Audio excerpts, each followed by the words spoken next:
Hello everyone, and welcome to day 2 of the Winter Vanguard tournament. My name is GM Ryden, and with me is GM Storm. How are you feeling this morning?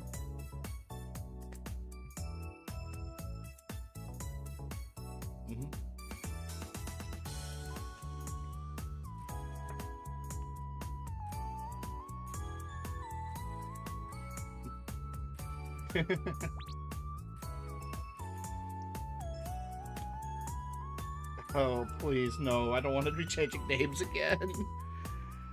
But, yeah, so exclamation point bracket if you're on Twitch. If you guys are on YouTube, give me a moment. I will get you the link to the bracket. Dropping it right there. Yeah, 16 great competitors. We had quite a set of matches yesterday. In fact, a lot of close ones. Z-Money and AYS player being a big standout, with both of them at like 1 HP and just managing to go in Z-Money's favor in the end. What am I kicking? Oh.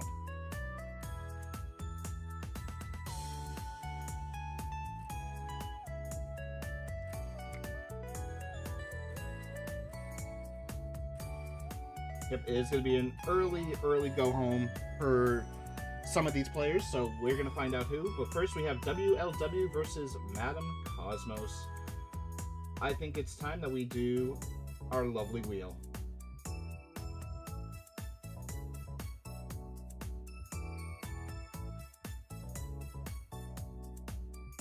Eternal winner. Yep.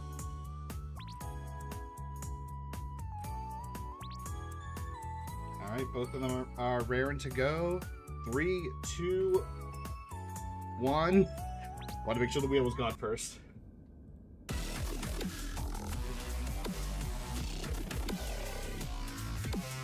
Tyron, thank you very much for the raid. Welcome, everyone. Welcome, Mosita Mosa, for their first-time chat. As we are seeing WLW getting the first set of combos onto Madam Cosmo. Both players having quite the interesting day one with some big surprises, like WLW like taking some big wins. Madam Cosmos also getting quite a few wins. As we're seeing the nice little knock-up.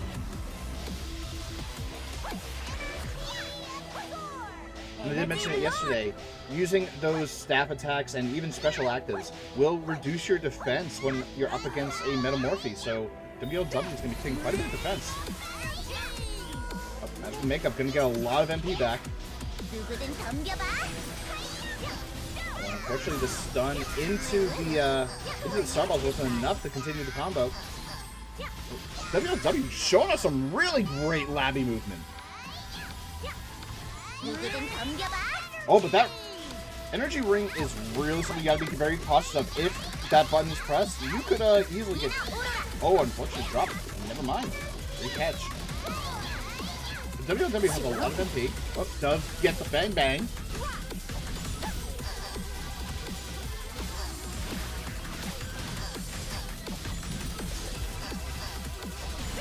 Both players have a ton of MP. No mana breaks just yet, though. Either expecting to drop.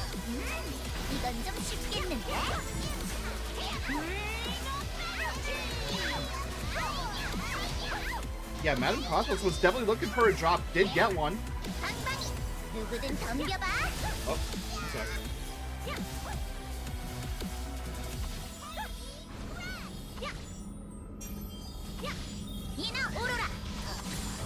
Try this one. Storm? Nope. Nope. Now try. Hello. Can you hear me, chat? OBS, OBS unfortunately kind of messing up again. That's okay. I only had a few things I said. It was of no importance earlier. Hello, chat. I mean, you're pretty much excited for the day. I'm excited for the day, yes.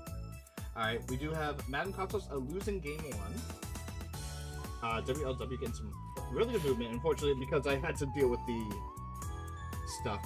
Walter Castle. It begins! Did somebody say... Oh, They asked for Walter's Castle. They asked for Walter's Castle. That's gonna be a new thing for our PvP streams. I love it. Oh boy, here we go. All right, game 2. 3, 2, 1.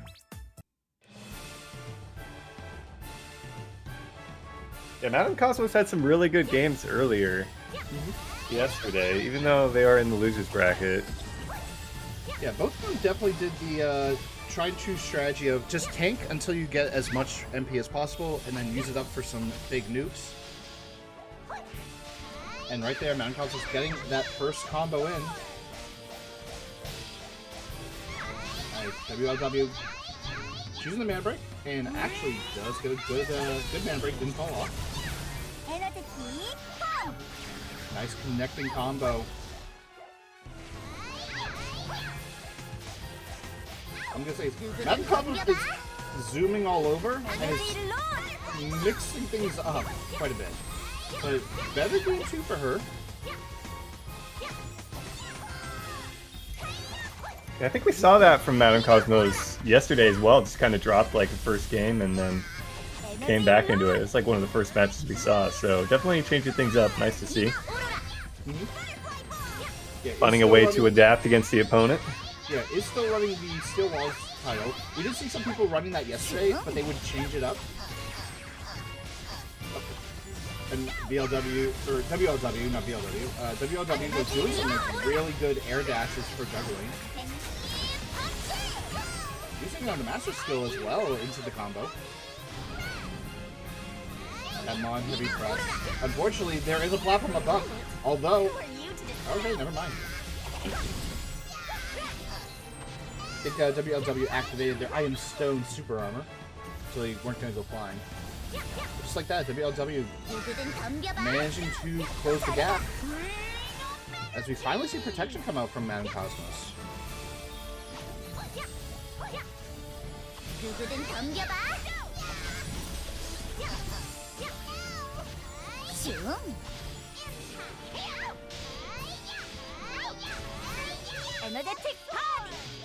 Oh, actually, I think I just realized another reason why players are probably running the Steel Machines title.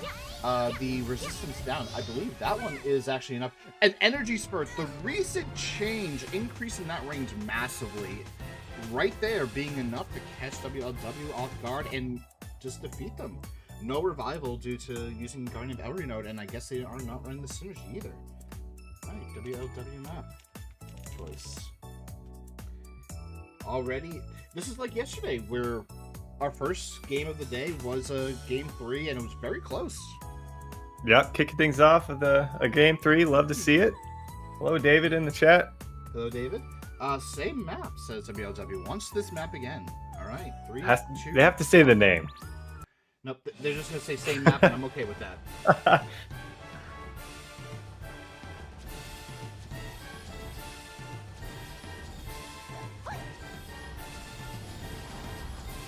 Friendly reminder from Maritzia, by the way. Make sure to eat a fish. No, she's not here. I'm just doing it just to remind you. You can clip this and send it to her if you want. Butterfly bomb, catching Madam Cosmos, and then follow up combos. Juggling through the platform. This is some insane flabby movement from WLW.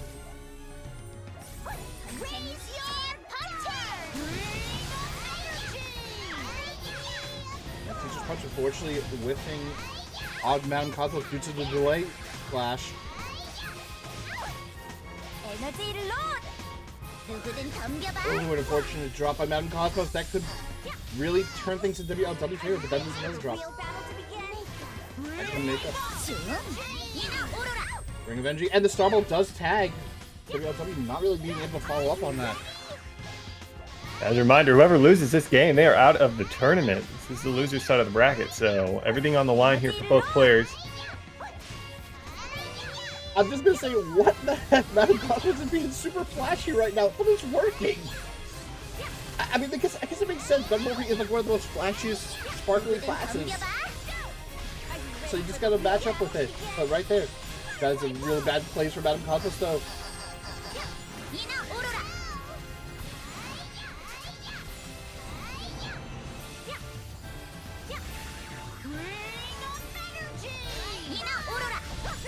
right there. Let me get in that catch. But once again, a late protection. This is the edgy spurt. It's not enough to kill. Oh, actually, no, this is not good. Oh, very good, very good. Oh, but unfortunately, the Undying Flame is enough. Oh. Very close game. Great gameplay already from both Madden Cosmos and WOW. Yeah, solid comeback after dropping the first map there to Madam Cosmos. Staying alive in the tournament. The only downside to it for me is that we don't get to see WLW anymore, and that this was just like the first match of the tournament. Unfortunate.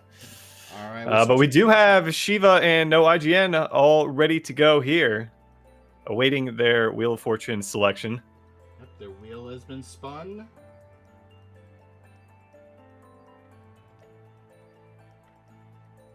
And I cannot see it on my end because I have a notepad file in front of me. It is Tree of El Bottom. All right. Both players are ready to go. Are you ready to go? I'm ready. Let's do it. Another win or go home situation.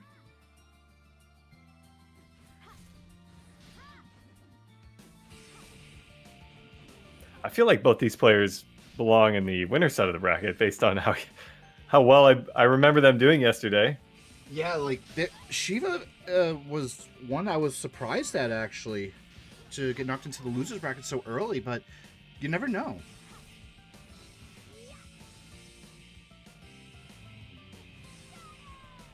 Bracket 2 while I'm at it.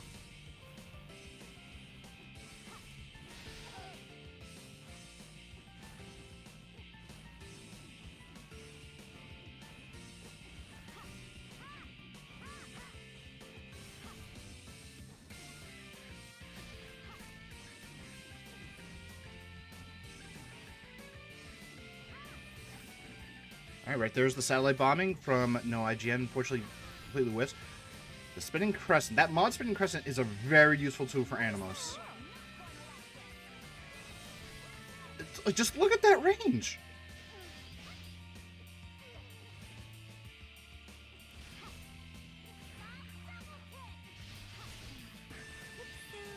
Animos, a class that we've seen in many PvP tournaments, especially in the past, where they were like very dominant forces, especially like in the days where we had the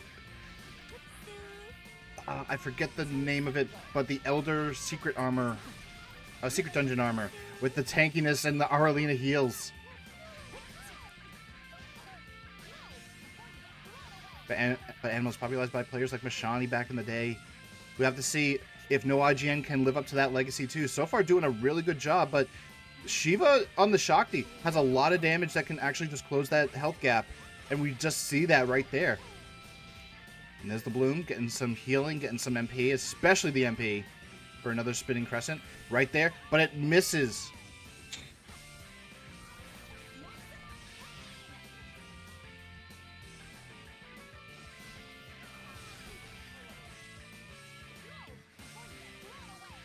Wow. Shiva going down, game 1. And a nice turnaround. Looked a little bit sketchy for No IGN at first, but no.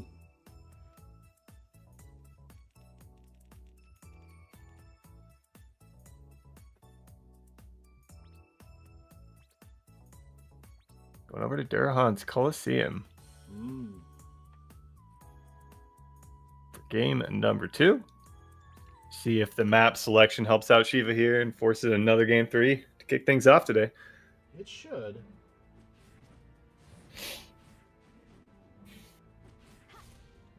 According to Luminastry, today is Ara's birthday, a fact that nobody asked for, but is it important? Probably.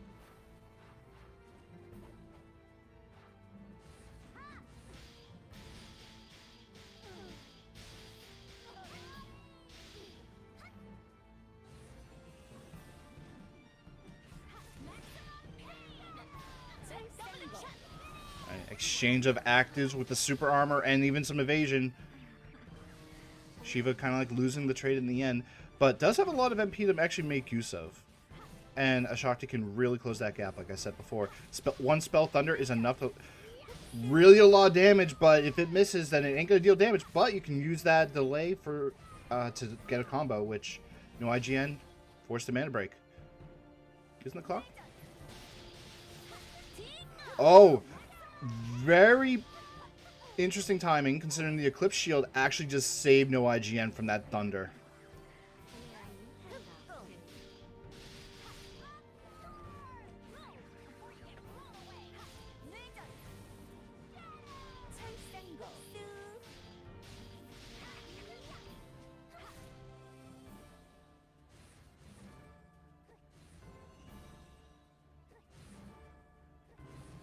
Oh, by the way, I didn't ask this yesterday, but chat, let me know on the audio from Storm's point of view. Let me know if there needs to be any adjustments. If there needs to be, I will do so. Hello, hello. But I don't mean your voice audio. I mean like the game audio. Oh, okay. She's on a pretty good spot to bring this to game 3, though. That is true. No, IGN does have a bit of a mountain to climb, but it's starting to turn around. Oh, but there's the escape skill. Immediate mana break, but that's a lot of MP gone. Does use the bloom. Oh, smart. No IGN not staying at the bottom. There's a bit of confusion between the two. I don't know if no IGN lost. They might have lost their first revive. Getting a bit of healing right now. Still has the Eclipse. Yeah, this one's going to be close. Yep.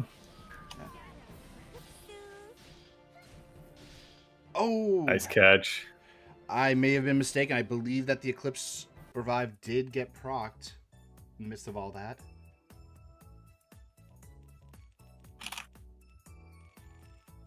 Over to center. Oh, I cast the center. Game 3s again. Kick the day off just like yesterday. Hello, Trippy Panda. Hello, G123U. See who goes home and who moves into that next round. No, Trippy Panda. It's best of 3, so whoever gets 2 points first is the winner of that round. So let me update Shiva's score. It will be 2 and 2. So in this case, both players have 1 point each. Whoever gets 2 first will move on to the next round. And since this is loser's bracket, the loser will be unfortunately eliminated, but they will take 500 KC just for participating and doing a great job overall with entertaining all of us, because we are definitely enjoying these matches so far, with right now the MP being just about similar. There's the Thunder, though. No IGN taking quite a bit of damage from that. No Eclipse Shield to save them. Does get the Spinning Crescent. Does avoid the mana drain.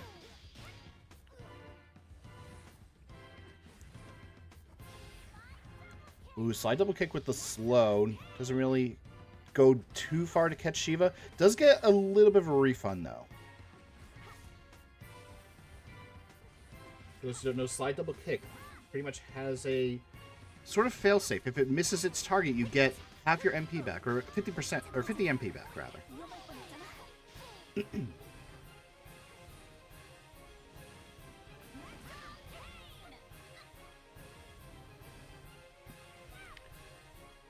And Shiva making use of Shakti's orb consumption, get a little bit of health back.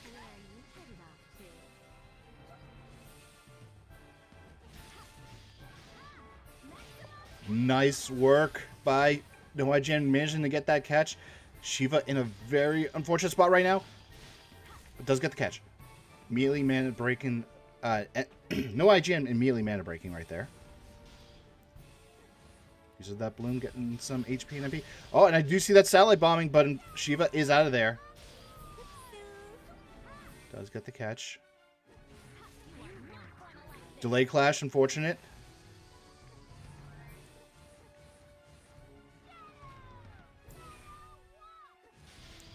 No, IGN was trying to bait something from Shiva, maybe get a lucky hit. Does get that spinning crescent and the dash jump kicks. Shiva forced to mana break immediately. But that could be game. Shiva could get some HP recovery if they have like Spectre Walk available.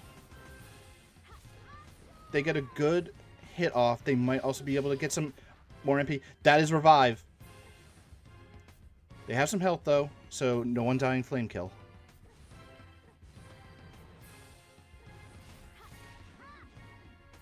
Alright, that was the Eclipse Shield proc on no IGN.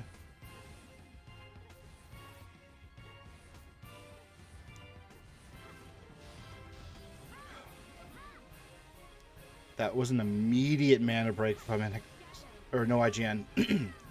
using the clock just to stall out a little bit. Oh, this actually might be game just from timeout. 2, 1. Oh, wasn't even looking at that. I doubt they were as well. I immediately looked up and I'm like, wait a minute. No IGN just randomly kind of throwing that clock. At first I'm thinking, oh, it's probably just to like make sure that they don't get caught. But then I looked at the time. It's like, oh crap. We're like down below 10 seconds. Yeah, that's going to be it. Oh, IGN moving on. All right, we have Yukari Ad versus Aspire. So let's spin the wheel.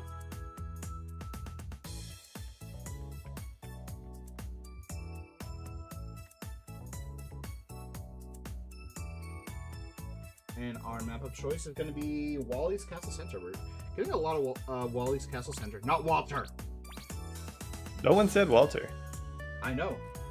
I'm saying that it's not Walter. It's Wally. Okay. Wally. Sorry, I'm going to be doing my Wally voice whenever I say Wally every now and then. All right. 3, 2, 1. We're ready to go. And boom. Mad Paradox versus Night Emperor. Mad Paradox will have a bit of an advantage with the range, but Aspire with the Night Emperor does have quite a bit of super honor on them.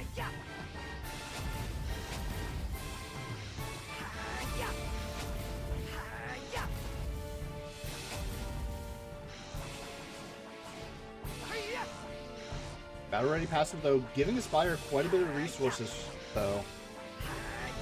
Yukari playing very safe, doesn't want to immediately go in and get caught by a super armor command. Aspire's still running that open fire title. We'll get some extra damage out with those explosions if they hit. Hunting Spirit comes out. Yukari unfortunately getting tagged. Does use Hyper Acceleration though. Oh, but gets tagged. There's a Sonic Blade Crescent. Right there. Right there. Yukari taking quite a bit of damage from that explosion alone. Escape skills out. Does have some MP. And now the Awakening. Depending on their Dynamo points, they may be able to get something off with it. Just use the MP for mana breaking. So far, Yukari hasn't really gotten much outside of like some lingering hits.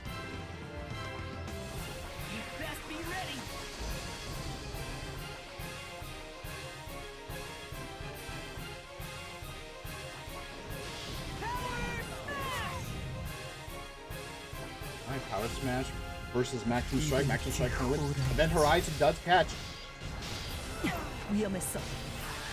And that was a nice timed escape skill. Unfortunately, Yukari did get hit by it. But just like that, Aspire losing nearly all their health from those Maximum Strikes. And I want to say that might have been the Particle Accelerator mod? I cannot remember Mad Paradox's 2 new mods with Energy Void, I think it is, and Particle Accelerator. I can't remember which one's which. Watch me. This is for all my friends. Immediately mana breaking for Yukari. Ooh, is able to get out of there.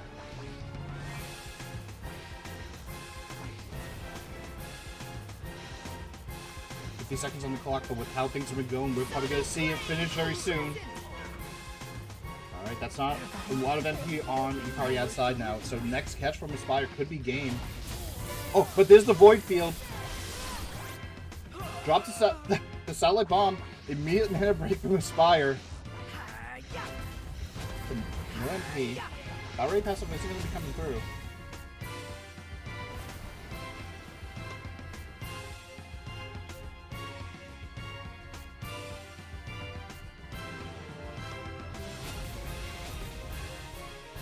I mean, 19, 18 seconds. Well, I'm a few 10 seconds seconds behind right you. now. Not much time. Yeah, 10. I guess I'm 7. looking at the stream. And Yukaria just staying up in the top right corner, getting some health back. And yep, that is going to be Yukaria game. Game 1 going to Yukaria, Aspire, map choice. I forgot that I was watching the stream. Few seconds behind. Once Durahan. Definitely a map that can be in Aspire's favor here. Not many places for Yukaria to just, you know, get away. And they can't do like what Yukaria did at the end. Go up to the top right corner where Aspire will need hyper acceleration to most likely get a hit off.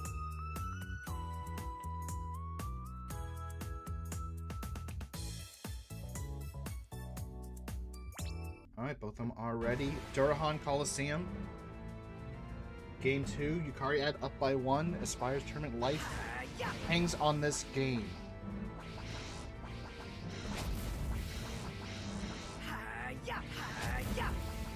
I'm going to see him to kind of like go on to separate routes. Yukaria mostly on the top. Aspire staying to the bottom. I'm going to try to like use a little bit of super armor as as possible, but does get caught.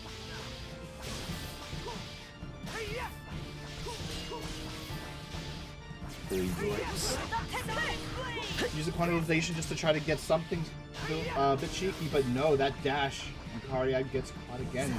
Just like that, Aspire just taking this with like a major lead.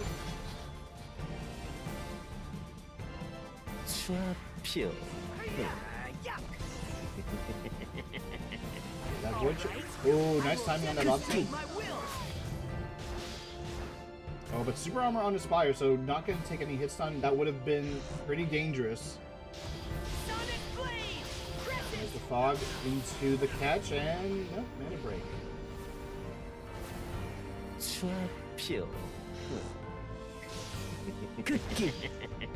That was a smart using that void shift. Did get a hit with the maximum strike, but still has 3 orbs left. Ooh, but that's a good tag. That Sonic Blade Crusher, you gotta be very careful. It does have some big range. And that's the revive. And the burn damage or from the Undying Flame. Does happen to finish off Yukaria. Wallace Castle. We're going back. All right.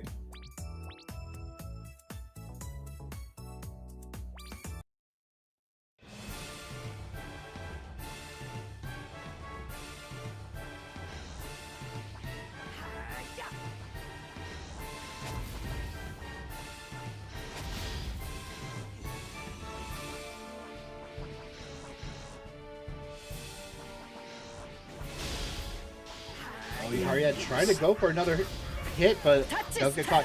And the exchange of escape skills being in favor of the Spire right now.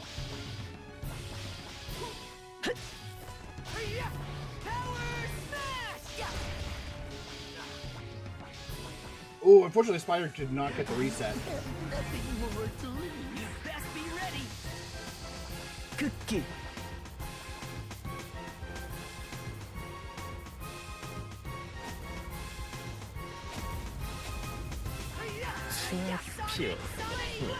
Oh, very smart by Aspire using that Sonic Blade to go past that Void Shift. But there's maximum strike. Does get a catch though. Ooh, I can see what they were trying. That would have been good if it caught them though. Aspire smartly just using only the single Z so not get hit. There's the Void Shift. Although that's going to be some big damage though. Both sides. Oh no! Oh, I was worried for Aspire right there. Wow. And you They just pulled back?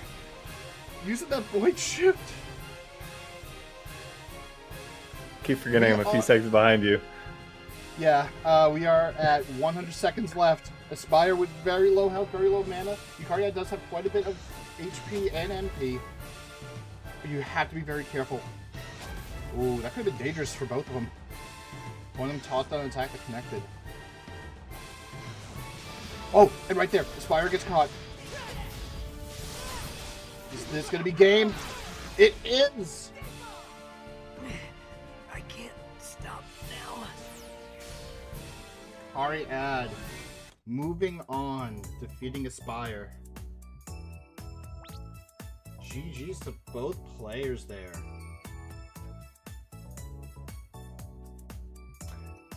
Yeah, and on the bottom half of the bracket, we haven't been able to get in touch with them, so I moved up to the winners round 3. I'll ping them then just to see. Yeah, I sent them a ping, and they're also not in there. I'll send a DM then.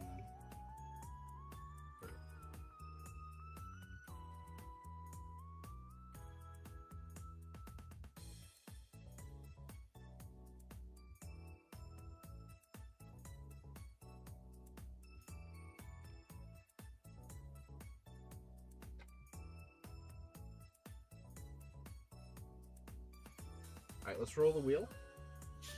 For our winners bracket side, Excalibur versus Code Smugface. This will be eternal winner.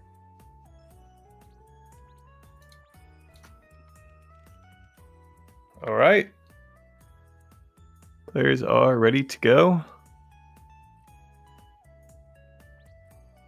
And I'm ready.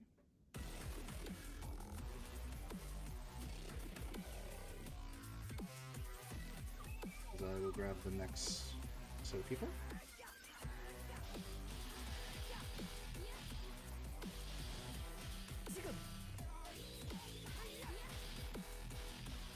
이런 것을 당할 거라 생각했나요?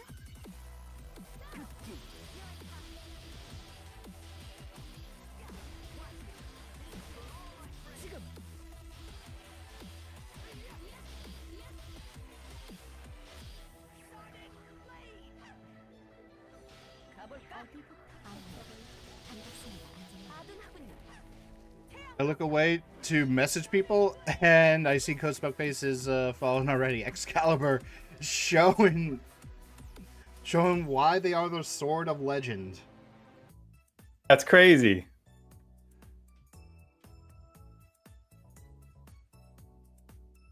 All right. I know earlier Code Smug did say in chat that they were going to be wrecked, but I was hoping we'd maybe they'll have something here with their map pick.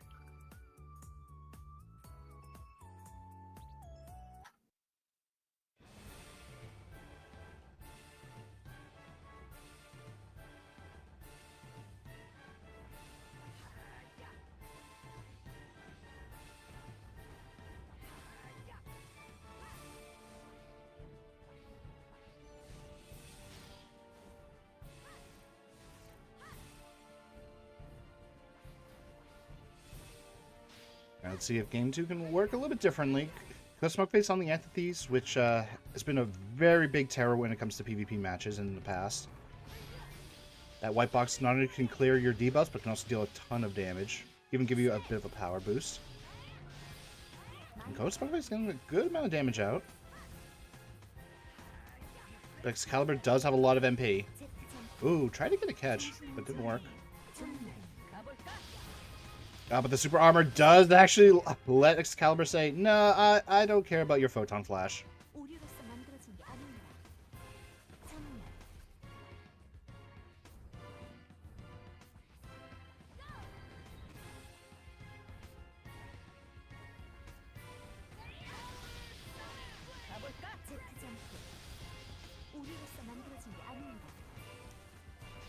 Quite a few hits coming in. Smugface though getting tagged by that fog. Ooh, does mana break immediately though. But they'll hold their ground a little bit better this time around. Yeah. Oh, Excalibur just used their escape skill. And that was enough to put Code Smugface into a very unfortunate position. And yeah, that'll knock Code Smug down to the losers bracket. Fought a little better that second time. Perhaps a little bit more prepared for what was going to come at them. Mm-hmm. Yeah, first match is usually like a data round at times, but it also becomes a little bit difficult to to kind of like read your opponent without like knowing what to expect. But we're going to move on to our next match. Pyro Cannons versus Ex-Gaston. This is also part of our winners side bracket. And our map of choice is going to be... You know what? I'll allow it because we haven't had it in a while. You get Wintry Velder. Oh, yeah, we haven't seen that today, have we? Yeah, this is the first time we're seeing it, so Alright. I'm going to allow it. I'll allow it. Pyro Cannons versus Ex-Gaston. Pyro Cannons like pulling out some really good combos yesterday with the Tempest Burster. It's a surprising amount of damage with which we know that Tempest Burster can actually deal a good amount of damage, but it's never been seen like that. And then you have Ex-Gaston with the Bloody Queen. Bloody Queen, a very dangerous class to face off against.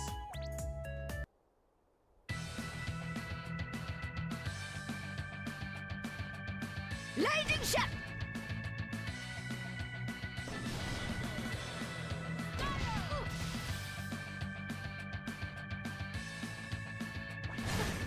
You know why it's 200 seconds instead of 400? Because 200 seconds would make it makes it so that it's not that long.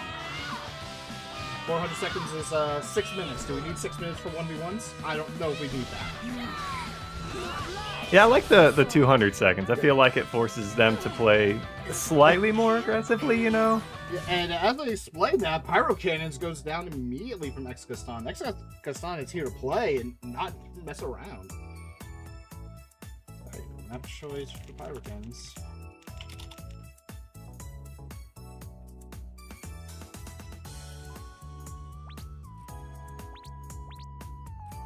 Yeah, that was a very solid showing from Ex-Gaston, who, if they take this, they're going to play Excalibur in that next match. So that could be a very exciting one, just based on what they've done so far in this tournament alone. I mean, we did see Excalibur face off against the Bloody Queen earlier, or yesterday rather, in their very first match.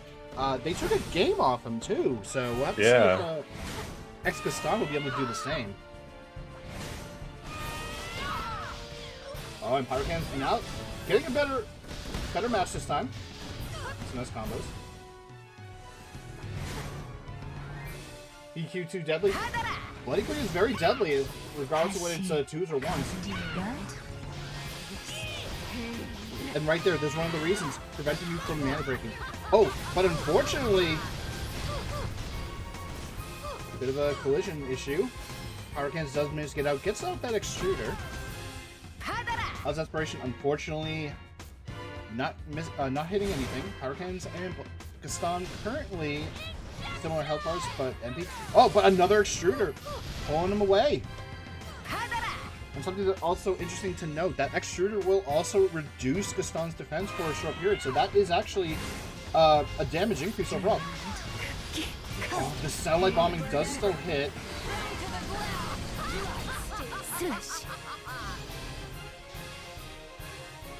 Hurricanes did get tagged by Grandma over there.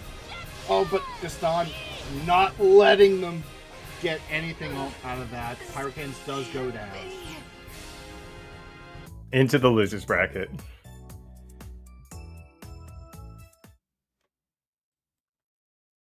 Yeah, GG's very quick match, to which we're now going to our third winners bracket round match. This is going to be between Z Money 1 versus Eden. Eden was one of our substitutes yesterday. Yeah, faring very well for themselves right now. They actually took a 2-1 win over Shiva in that first round too. So. Yep. The map will be Tree of El Bottom. And of course, Z Money, definitely someone who's been a participant in PvP events in the past, whether it be tournaments or just GM PvP live streams. And has seen a lot of growth. A lot of people even consider him one of the gods of Rune Master. We'll have to see if he can prove that against Eden right now. Yeah, should be a good one.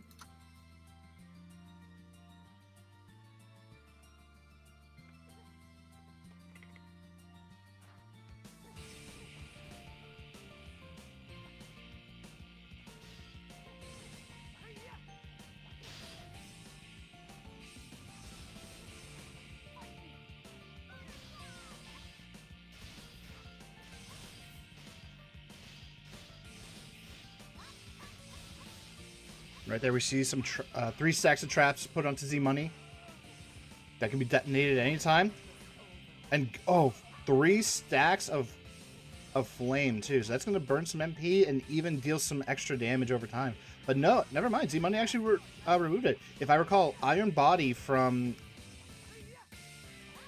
no, I'm thinking Immortal. Why am I thinking like Iron Body for Master absorbs debuffs like that? Might be something different.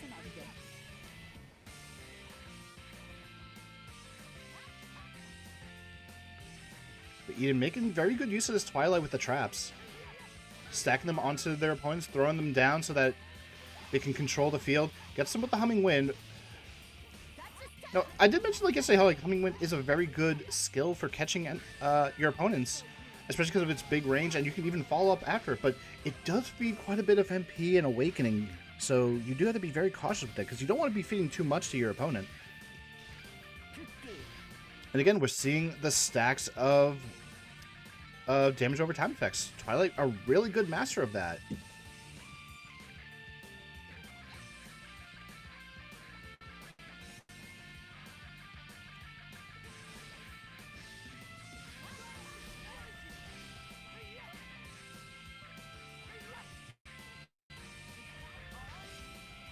I look away and I'm like thinking, oh wait, Eden's almost dead? No.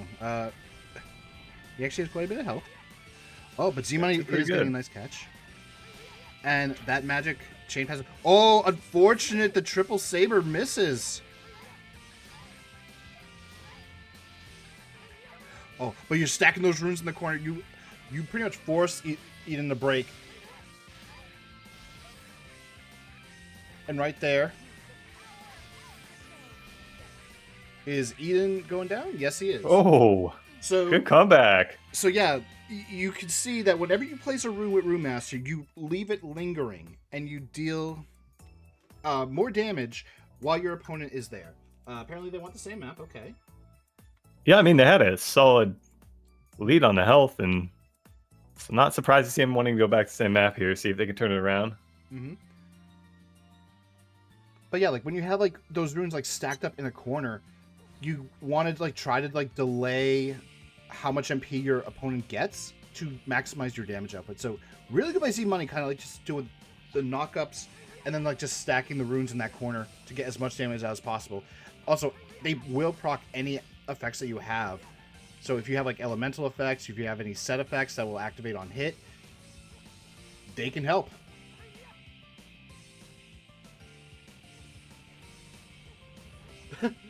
Oh no. No, it started in the chat. Yeah, I just looked at the chat. There we go.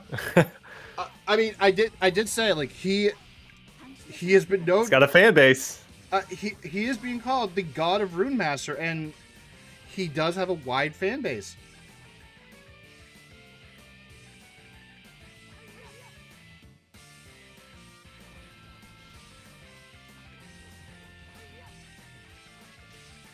See if Eden has something to say about that. Mm-hmm.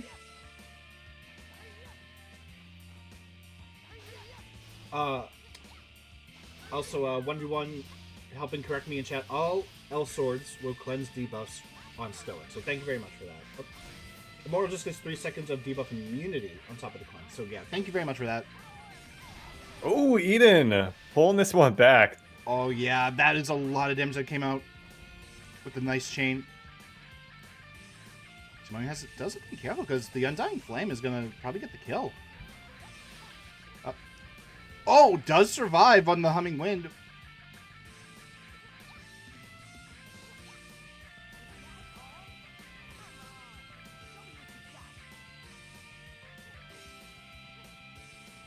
And this might actually be game for Eden here.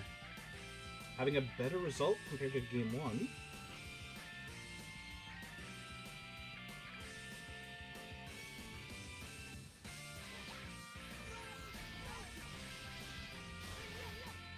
Yeah, Z-Money does have to cost some HP.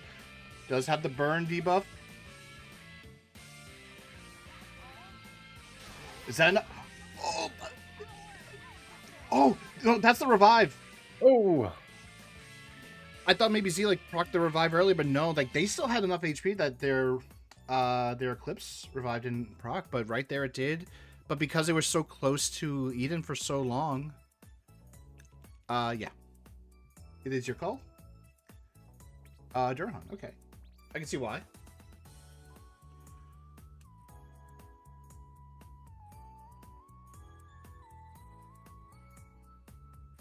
But yeah, but because the Z money was like so close to Eden for quite a bit, that Undying Flame damage started stacking, so faster kill in the end.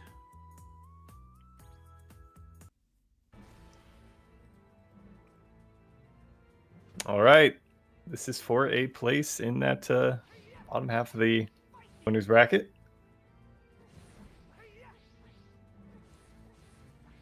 Yeah, great games so far from all of our participants, and I love when I see matches like this.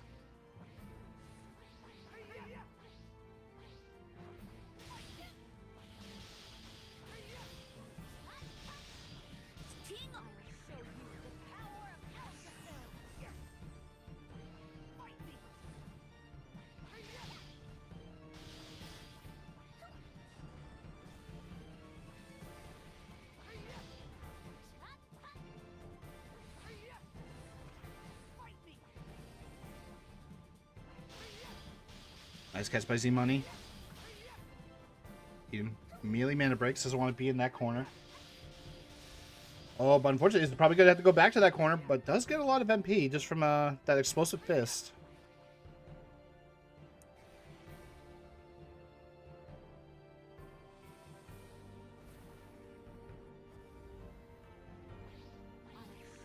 Probably does come out, but doesn't really get anything. But there's the Awakening catch.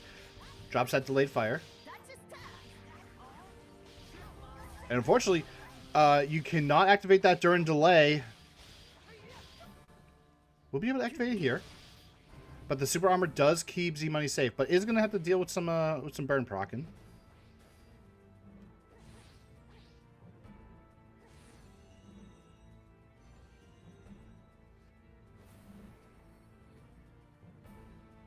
Twitch drops when?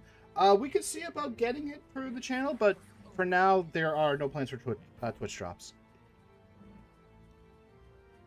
Alright, both Z Money and Eden just playing a little bit patient. Don't want to just immediately approach. Got a decent amount of MP, so if they get caught, if either one of them gets caught, they can immediately mana break. I'm just taking a few hits. Gonna lose a little bit of MP with that fire burn.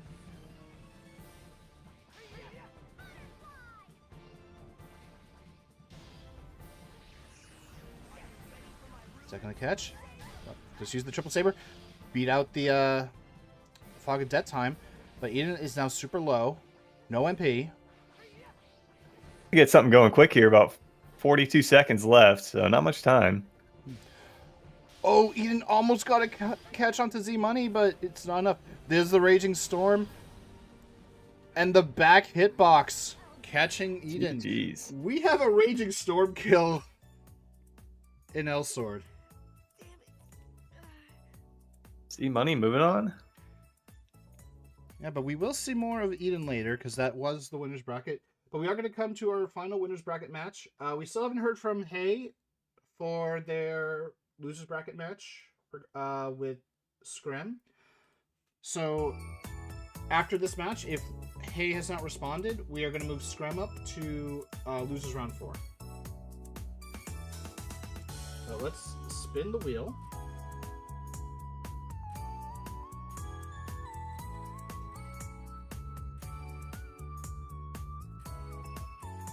Ooh, that one was super close, but it's Wally's Castle Center.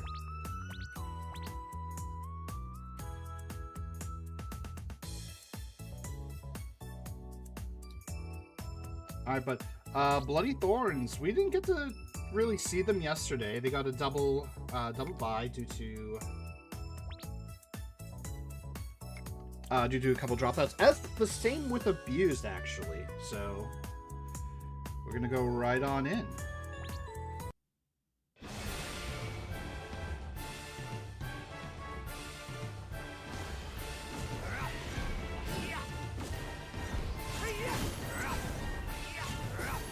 Oh, if you want something, you can go for Code Smugface versus Yukariad. Wait. No, you already won. Touches turn. Oh, yeah, never mind. Sorry. I thought they were Okay. winners.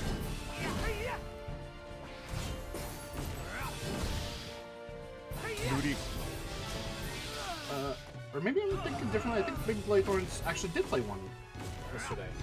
You know what? I got the bracket open. Let me go check it. Maybe I'll take the names, but I'll do that after. Oh, yeah, okay, no. Bladethorns did actually play yesterday. Never mind. Yeah, just played with K. So correction on my part. And now update this. Abuse. Thorns. Alright, but so far, Bloody Thorns. Definitely providing some bloody bad times for Abuse. 나는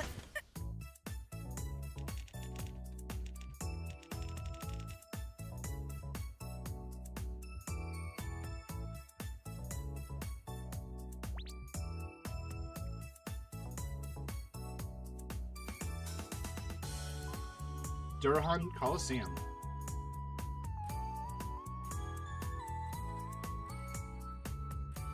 And Chad, pretty much like calling it that Revenant doesn't really have like. Revenant is like pretty impressive, and we kind of just saw it there, like with Bloody Thorns. Bloody Thorns like probably like one of the best Revenants in the game, I believe. There might be some others. Chad, feel free to correct me. Feel free to contest it. And Abuse trying to get something with those XCs. Does activate their sword. Doesn't catch anything though.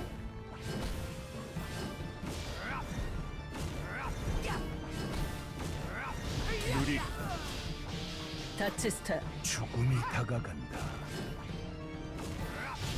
Yeah, in this case, it's all about spacing, as Excalibur is saying in the chat. It's all about spacing for Genesis. 광 속에 새롭게 태어나.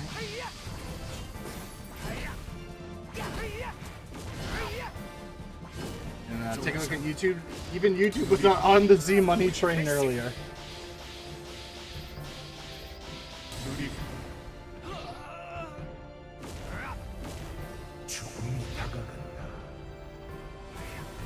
But right now, Abuse is not looking so good. This is game 2. 원초의 모습으로 되돌아가라. Oh, he does get the catch. But there is an escape, so Bladethorns does not use it. He's going to get out of there. Is that going to be catch? No, it's not. He misses. Oh, Bladethorns like lost so much MP right there. That was not a 100 MP break.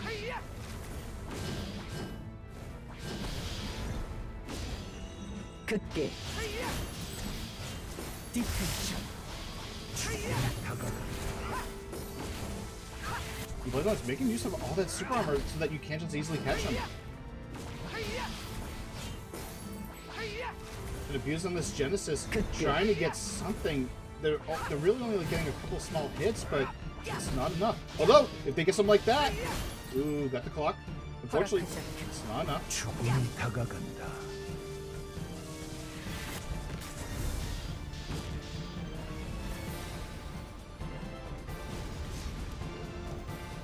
Get some resources back now. But that dive bomb right in, Abuse immediately mana breaks. Although that could be game very soon. There's the pocket death. He's able to get out. Oh! He's able to get that catch though.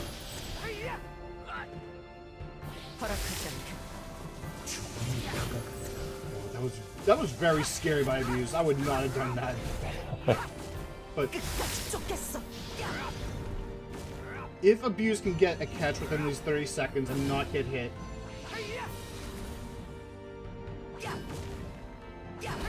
that could actually be game for them. Oh, but no, there's the awakening. Alright, that's the Concerto revive, but unfortunately, Undying Flame. 나는 This is why you run Undying Flame. Kill secured. I do got a message, hold on. Okay, so unfortunately it's not Hay. So since we pretty much like ran through all those matches, we are gonna have to disqualify Hay, which means Screm is gonna be moving on to losers round 4. They will be facing. Oh, you know what? I actually have to update the bracket. I just realized that I haven't been updating the bracket because these matches are coming and going, and they're just too exciting to not Ignore. There we go. It looks like Pyro Cannon's also saying they have to forfeit. Which is pretty unfortunate. Scram will get another advance into that next round. I kind of don't like that.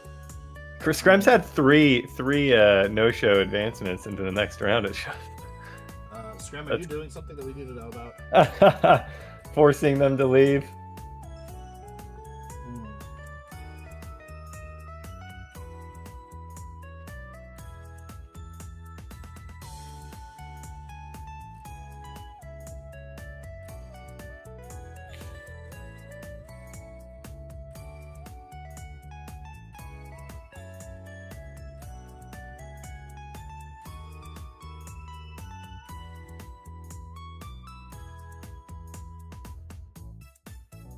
Okay, yeah, I'm definitely getting some confirmation just to make sure. Let me switch screens though.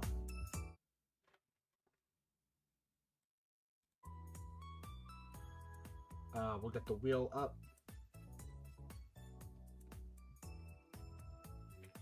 And who are they up against? Code Smokeface.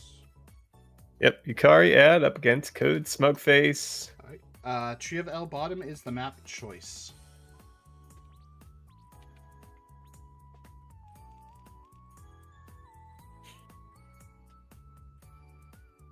Elimination match here. Okay.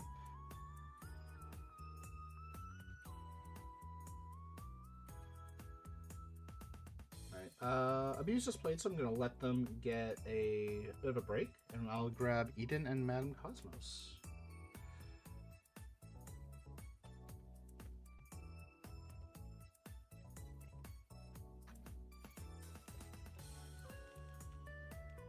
Just waiting on Code Smugface to ready up. Said they're ready. Well, they have to hit the ready button. If they are ready, then they need to. Yeah. There we go.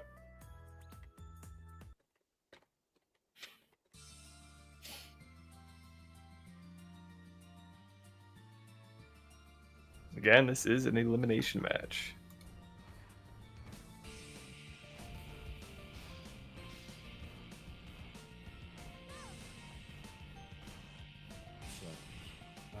Okay, Madam Cosmos currently in a match, but while we're waiting on that,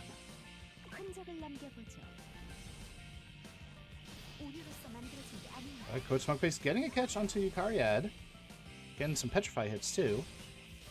This is the classic Ad versus Eve match. That Petrify, just like a lingering hit, could be very bad for Yukariad.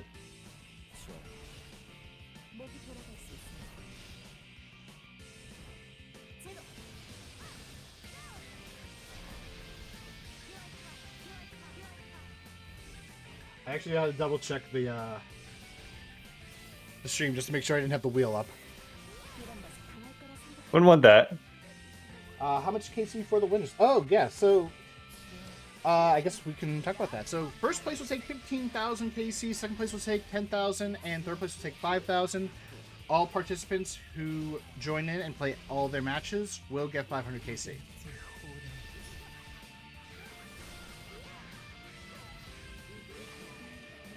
Alright, and there comes the maximum strike. Right on that edge. If you mana break, you're just going to get recaught. And right there, we kind of just see it happen. Code Smugface does have a lot of MP. Is going to get some comeback. Never mind. Didn't matter. Yukari decisively taking that one. Yeah. Alright, where does Code Smugface want to go, though?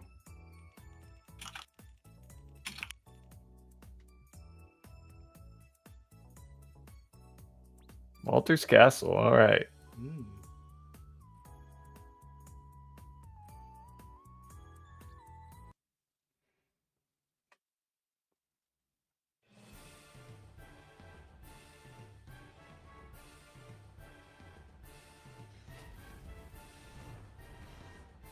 What's wrong with Petrify? So yeah, that's actually like what we can probably like talk about, I guess.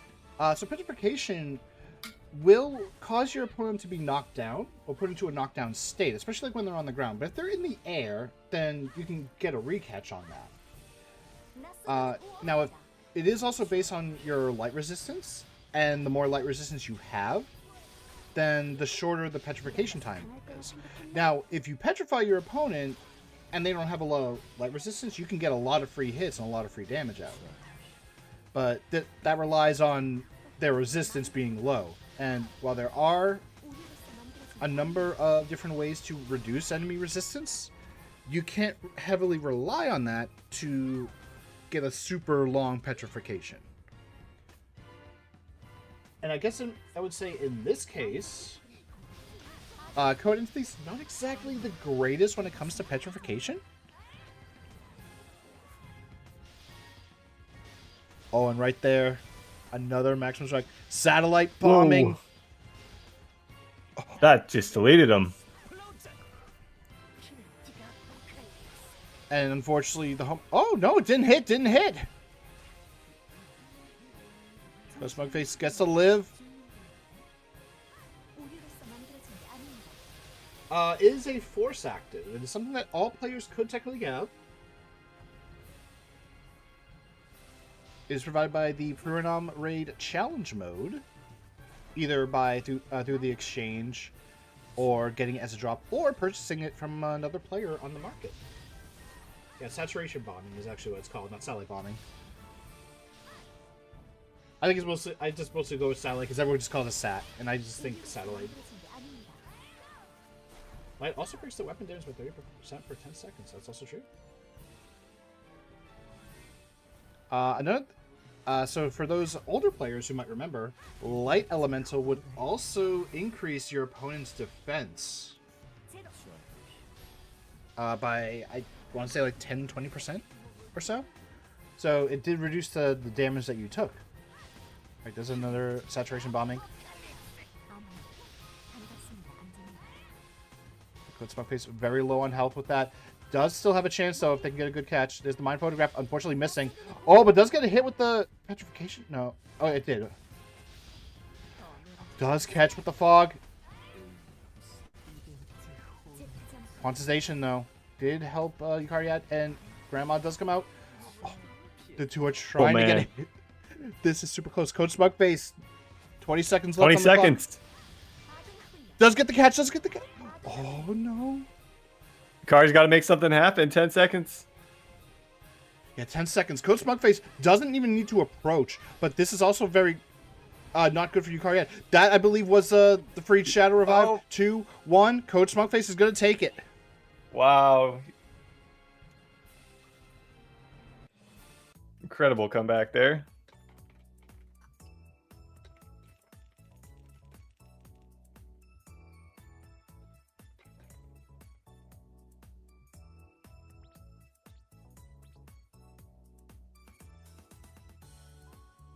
All right, game 3. Loser goes home. I should probably update the score. Think about it. It is 1-1, correct. Yep, updating it right now.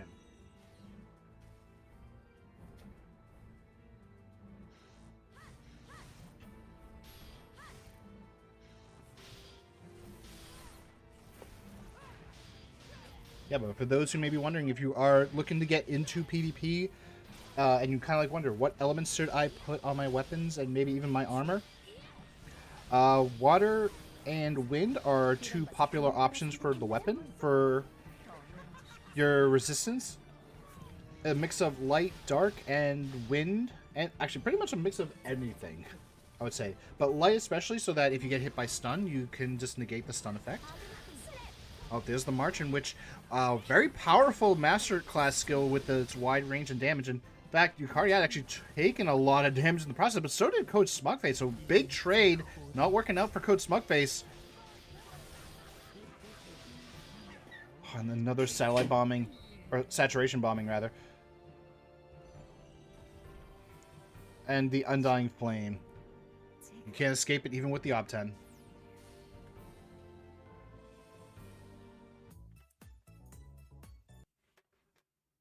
GG's. Yep, GG's. moving on, we now have Eden versus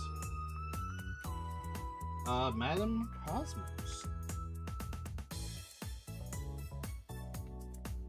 So we get to see Twilight versus MMORPG. Two classes that we don't usually see in our PvP tournaments, but I'm glad to have them. Wally's Castle Center. Once more.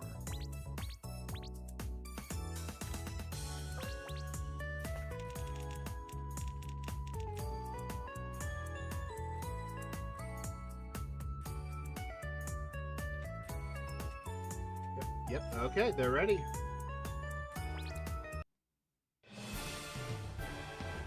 Alright, and I was doing a little bit of checking on that Steel Machines title. So I was correct in assuming on the Elemental Resistance. It does work in PvP. There was one effect, though, I have negated to mention. On Awakening, you do get some HP and MP recovery. So it's a good little title for some healing and getting some extra MP resources.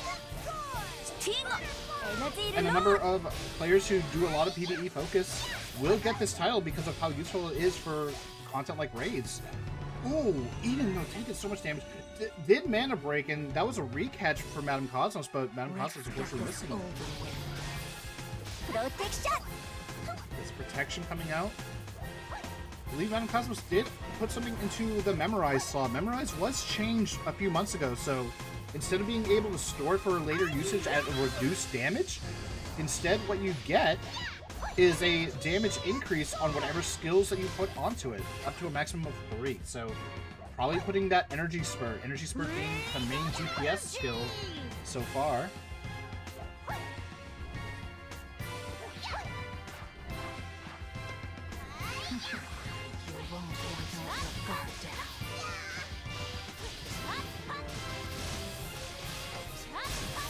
Oh, another recatch for Eden, but no follow-up. But doesn't matter when you've got so much damage over time that Madam Cosmos can't really do anything about it. That was just so much damage due to the damage over time. And the thing with those briars, the briar traps, if you get 2 stacked on top of you, and they are individual hits. And if we look at, oh boy, that's a lot. They are running Burning 2 and Piercing 2, so they can get that Burning passive to reduce your MP, deal damage over time, and the Wind procs that will ignore a portion of your defense for some bigger damage. Eden playing this Twilight very effectively. So effective, I owe them a point.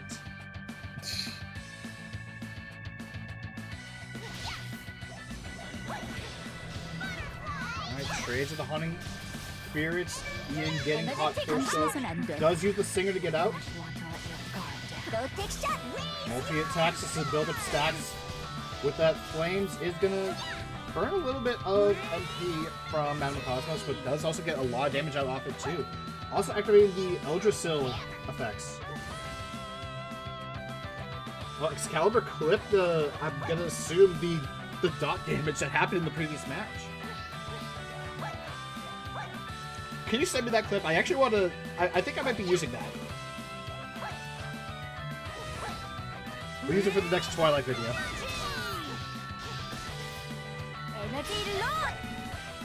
Energy Road does catch Eden.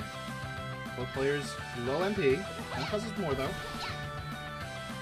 But health is in big favor of Eden. I believe Eden has almost... I'd say about 35 to 40% more. And the Hunting Spirit trades, but only ones that's getting a catch right now is Eden because those attacks can hit from behind. And just look at that. Although, no, never mind. Madam Cosmos just happened to turn it around. But the damage over time effects are there. And it looks like Madam Cosmos doesn't have like a lot of resistance for elements. Although, Eden running with that Steel Machines held is also pretty good. Awesome. Press comes out, but the slow from Fog. That was smart. Smart to use the clock to try to avoid some of that damage over time, but it's too much. Eden moves on.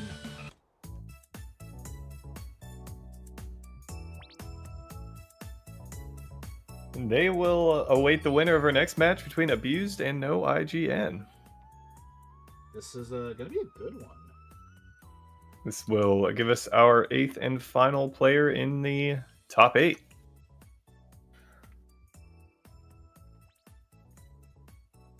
Yeah, unfortunately, like we haven't seen a lot of Abuse. This is like the second time we will. I hope we will get to see more, as the map is Wintry Velder. All right. Go update El Bracket. Abused is ready. No IGN is ready. So we will kick this one off. Go update.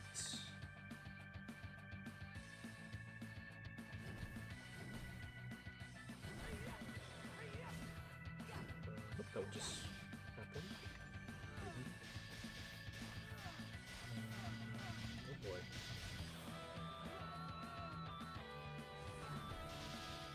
There we go.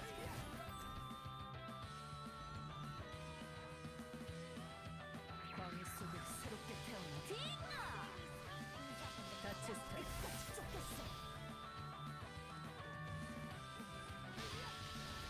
We're still gonna stay in the losers bracket though. After this match, we're gonna go into round 5, with the first match being Scrim versus Yukari At. They give Scrim a match for the day. Mm-hmm.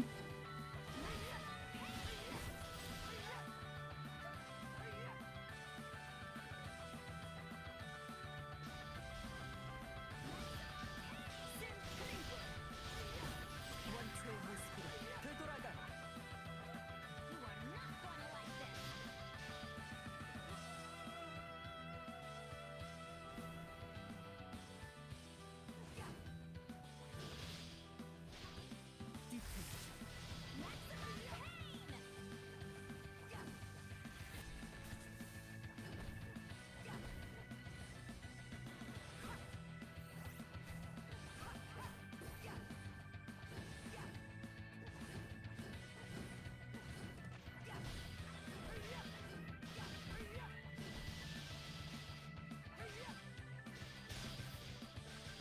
Abused setting themselves up very nicely here.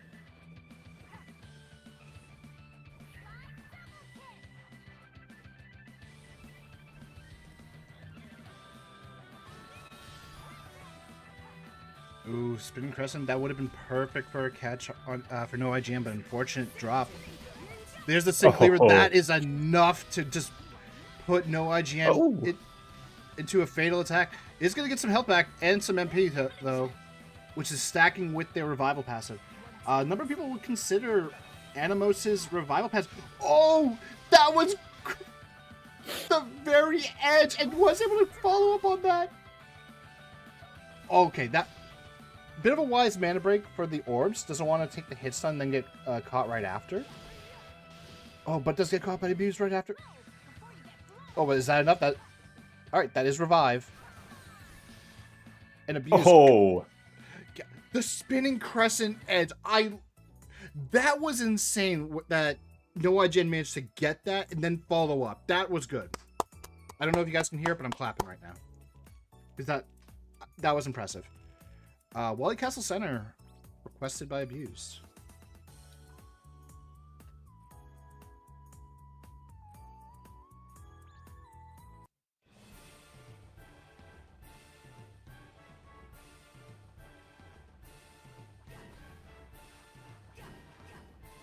Did I put the names on the screen? 다치스타. I did, okay. Pick that up. Also, I'm sorry if I'm missing any messages from either chat, because, I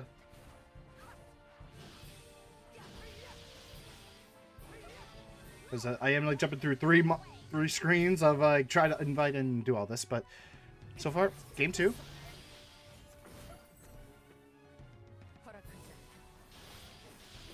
Excalibur is saying that they should be using Dominion more often.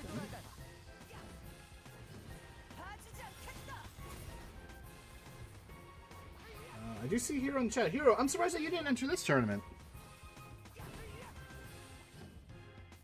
I was waiting for you.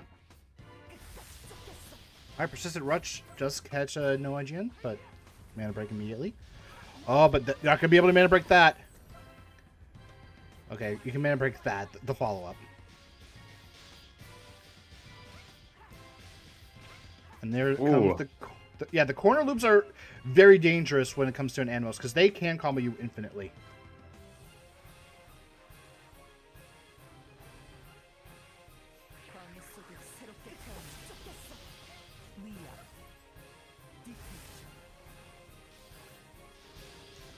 Oh, Saturation Bombing does catch Abuse quite a bit. Low kick does... Oh my. Low kick is very dangerous. But there's the Undying Lethal! Flame. Undying Flame again. No IGN. Taking the series. Moving on. To give us our 8th player in the top 8.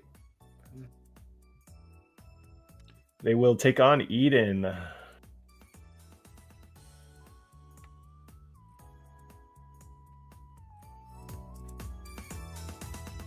Okay, for now I'm just waiting on Screm. I did see him in Spar. I am inviting him.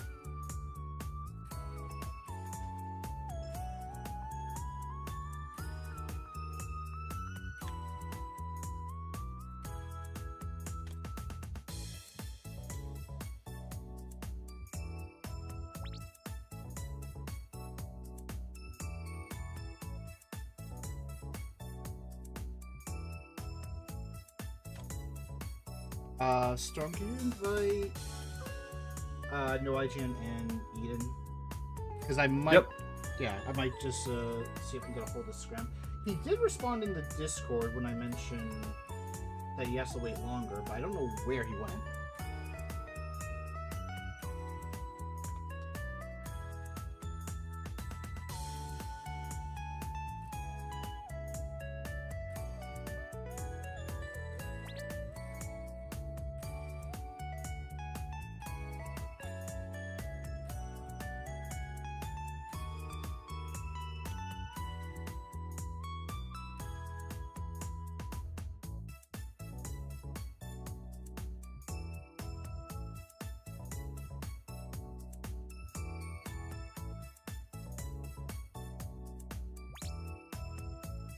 All right, they are here if we do have to go next. I'll give it about a minute or two.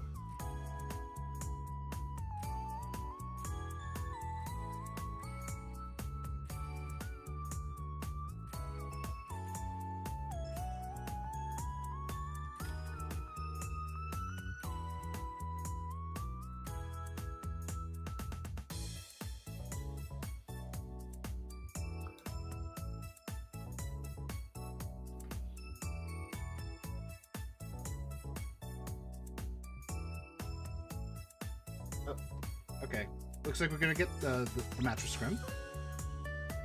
There we go. Alright, we finally get to see Scrim play today, which is good.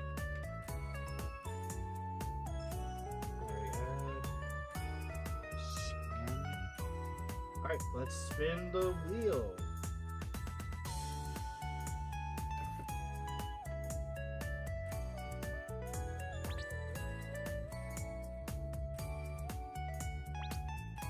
We have Eternal Winter as our map of choice.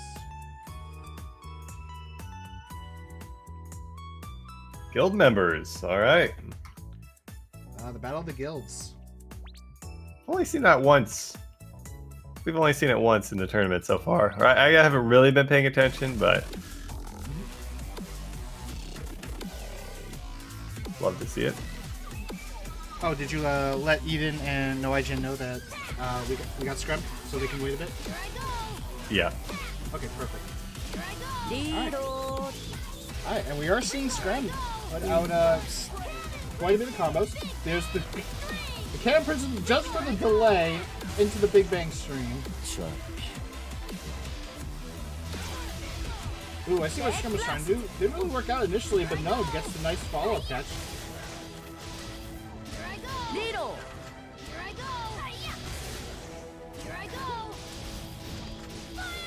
I would not be surprised if Scrim is also trying to go for the Magnum Shot potential mana break.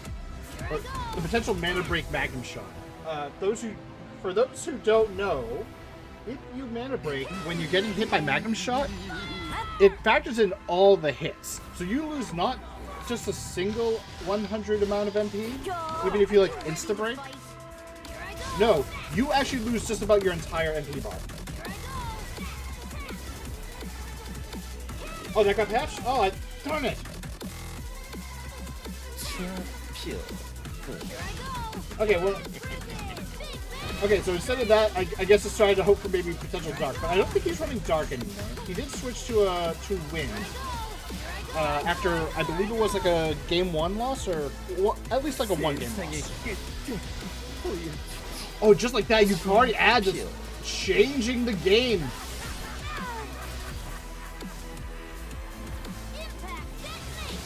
Oh, the Impact Detonation does catch, though.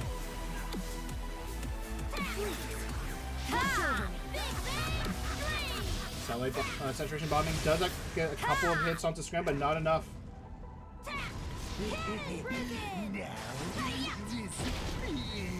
Oh, unfortunately, too close.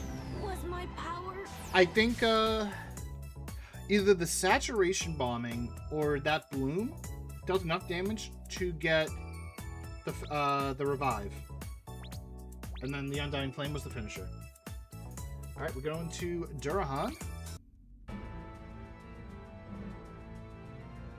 Remember, Scrim, it's Durahan, not Durahan. Oh, now I'm actually hungry for ham. I was about to say, is that where we're going with this? I mean, I wouldn't mind some ham. Granted, I'll be having that for Christmas. Speaking of, Christmas event is starting on Monday. Make sure you tune in. And we hope you all enjoy the ERP burning event that we have on Christmas Day. Actual Strike coming out. There's the Event Horizon. And that Hunting Spirit was enough to kind of just stop Yukari Ad and force the escape skill. Oh, nice catch! Predicting that Yukari Ad would go back.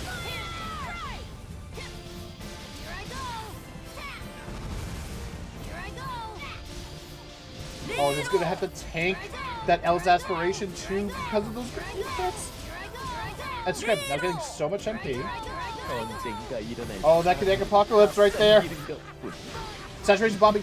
Oh, but the ledge! The ledge reset! That's gonna be game! Wow. Excellent play there. Excellent job by Yukari Ad. They are gonna be moving on.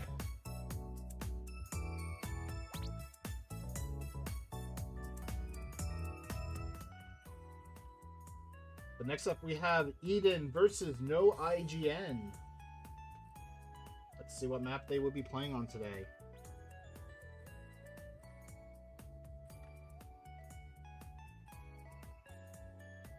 Eternal Winner. Now let me go update our bracket. All right, another Elim match. Eden, no IGN. Both have played tremendously today so far.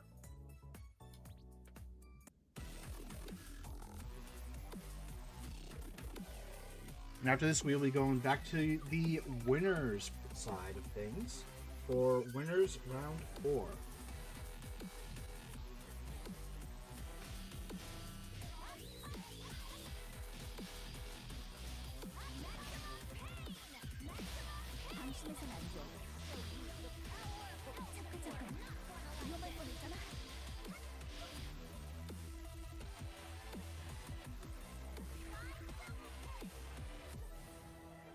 Alright, it's the Battle of the Renas. Fun little thing, we've had nearly every Rena class actually being in this tournament. The only one that we missed out on was a Daybreaker. Ironically, the one that Storm started with when he Yeah, I'm about to say. That was my first main. And then Lithia showed up. Yep. Rest was history. For everything else, there's MasterCard. Wait.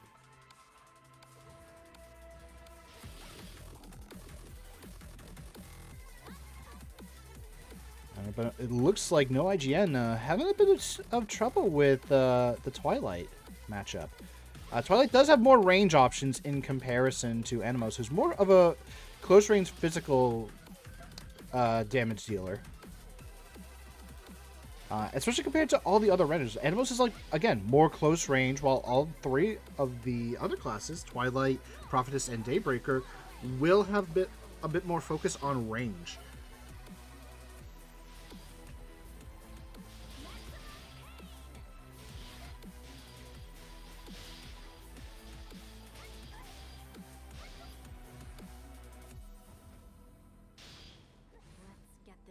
Oh, wow. And No IGN pulled like that back. that, no IGN just pulling it back.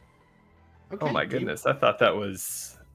It was looking like it was going to be Eden's game, but you can't just count out an Animos like that. No IGN actually like, showing, like, he came here to play. He has been in a couple of tournaments before, but not in some of the more recent ones, that's for sure. But seeing him here...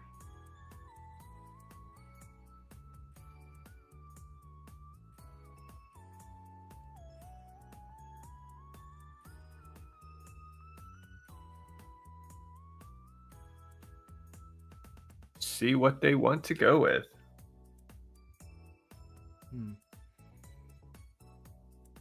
Wouldn't be surprised if they stuck with the same map. Looks like they had that one in the bag originally.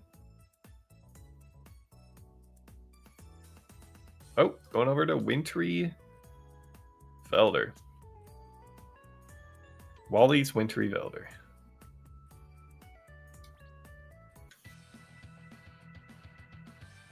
Storm is gonna torture me today. Yeah, I've kept it pretty tame on the map. Names. I suppose.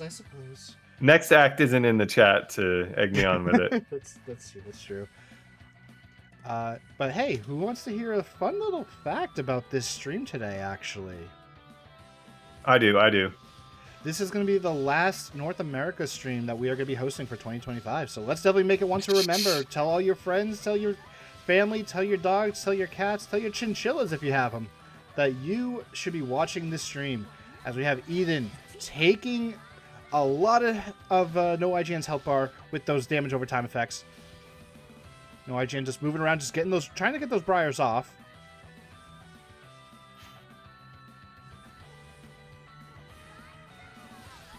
Does get the catch, but no follow-up. Unfortunately, not enough movement with those the ZZZs. Likely due to the Hunting Spirit.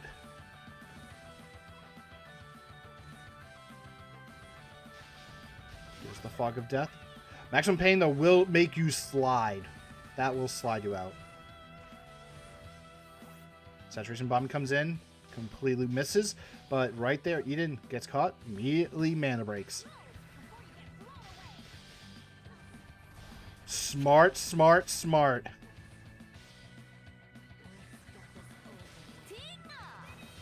No IGN realizing I can get a couple hits off while they're in that hyper acceleration, jump out, be right on the outside of that fungus, the rage. But unfortunately, a couple skill uses just to try to get a catch, not working out. Even though no MP, Saturated Bombing comes in, no hits though. Health bar is safe for Eden. MP is still low for no IGN. There's the bloom. Oh, Eden gets a catch though, but unfortunately doesn't get the follow-up. Kind of drops that combo.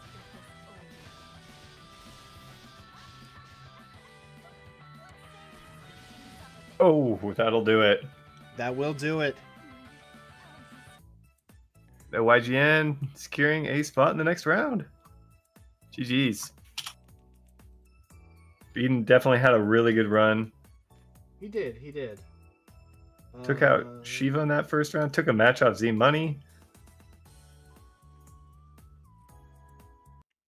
Let's back this.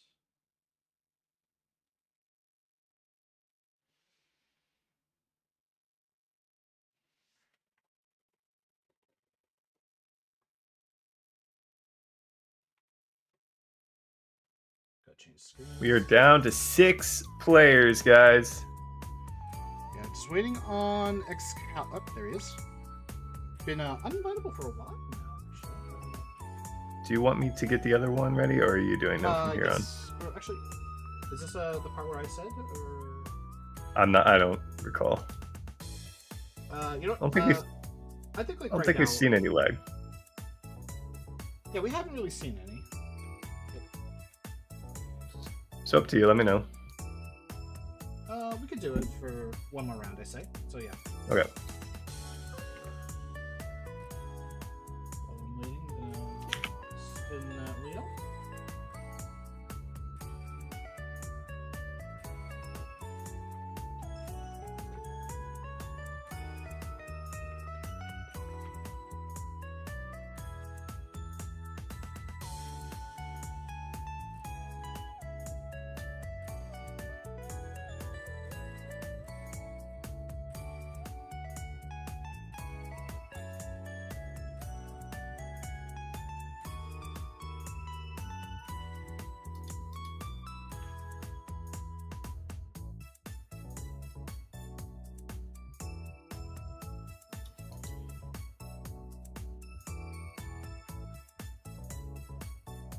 Alright, we got Wally's Castle Center once more.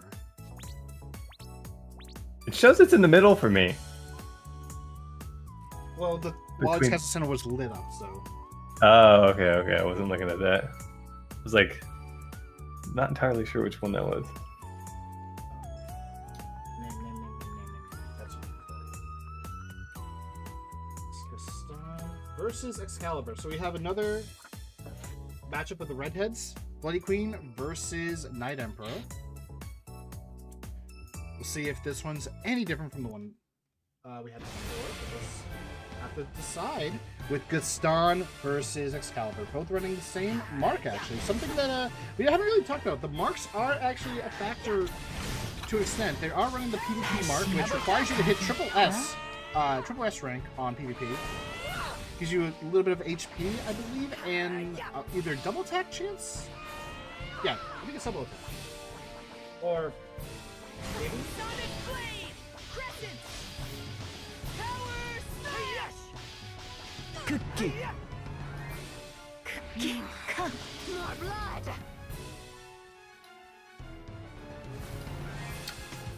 As a reminder, this match, the winner of the series, will put them in the big KC. So we'll at least add a 0 to the end of that 500 participation ward. We'll be in the top 3. Cookie. Alright, I will demonstrate my will! 재밌네. 지금 다시 가볼까? Gaston managed to catch Excalibur, but didn't get a follow-up hit.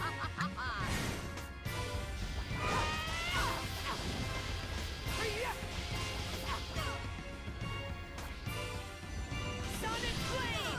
가볼까?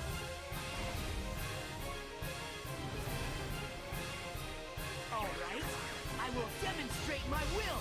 Sonic Blade! Crescent! Alright, that is a revive. In fact, I believe that is the Concerto revive. In fact, yes, it was. Excalibur taking game 1.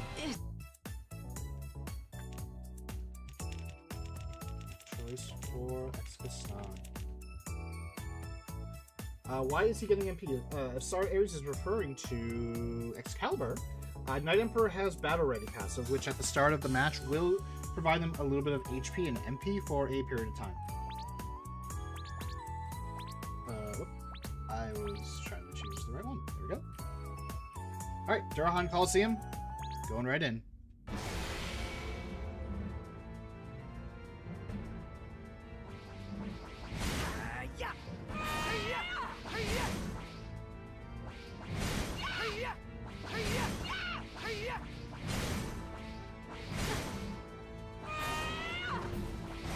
Wow, time flies. I just realized that it's been over an hour and a half since we actually started today. 가볼까?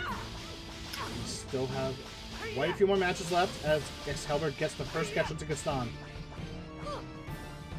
Sonic Blade! Power Smash! 노랜다. More blood!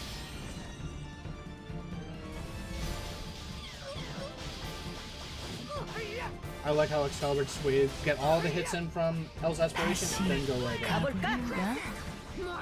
Oh, that was an unfortunate drop like a son. Could have gotten that catch.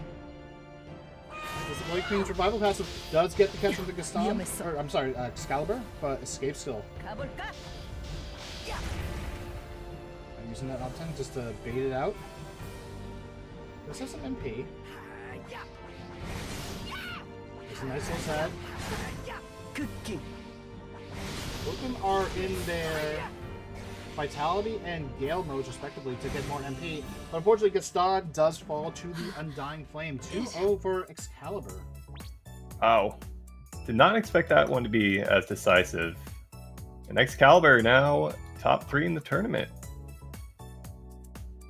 A place that he is very, very familiar with, we'll say. As we move on to our We got Bloody next one. Thorns and Z Money 1. Winner of this will take on Excalibur.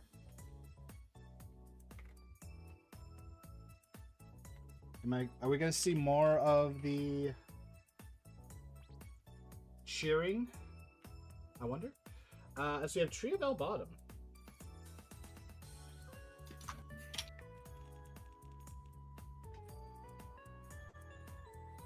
That's the whole set. That's the whole set for now. They could see each other later. I think you might have put the wrong. Oh, did Excalibur take that? Okay. Yeah, I did. All right, here we go. Again, winner of this in the top 3 as well.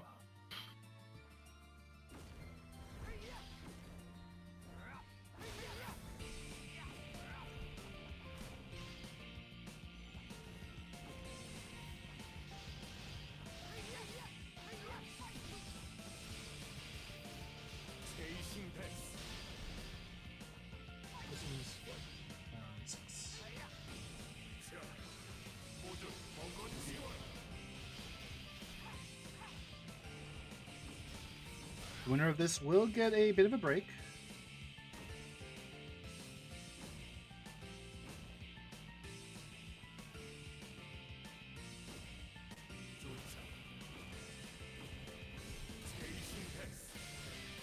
As right after this, we are going to be doing our losers round 6, and then followed by losers round 7. Losers round 6, we're going to see Ex-Gaston versus No IGN right after this, and that will be followed by Yukari Ad versus the loser of this match. And then when we get the winners of the losers round 6, we'll see who will move on to round 7 and see who will be heading to losers round 8, which Excalibur will be facing the winner of this one to determine who goes to losers round 8.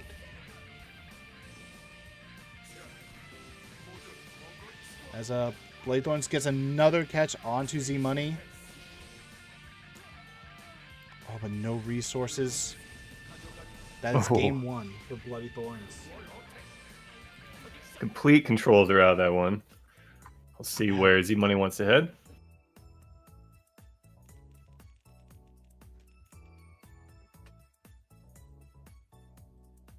We'll still have another chance regardless of what happens.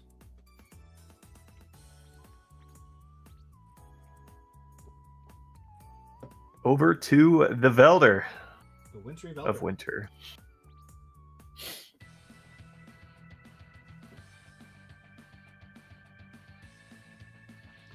Yeah, I saw that. I saw that, Shalber. Don't worry. The downside of trying to do everything too quickly on a single cup of coffee. Actually, technically it's 10 cups when you think about it. Blade Thorns just making use of that super armor, just tanking everything and trying to get that catch. Oh, goes out the drain, gets a bit of health back. That is going to be a catch.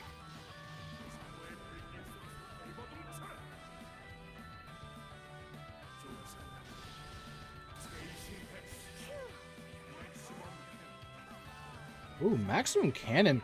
And Z Money deciding, hey, I can't hit you during this, so I'm just going to drain you. I'll get some health back for it. Oh, unfortunate mana break. Z-Money falls and it's a recatch. And right there, Bloody Thorns takes it very quickly. Yeah, surprising. Both of those matches were pretty quick. GG's though. Those winners going to move on into the finals of the winners bracket. Alright, as we move on to our next match featuring X-Gaston once more. Taking on No IGN. Wise Castle Center. Wise Castle Center is being the main one for today, it seems. I might want to... Let's go do this a few times, see if maybe that does anything for the wheel. I don't know if it will, but...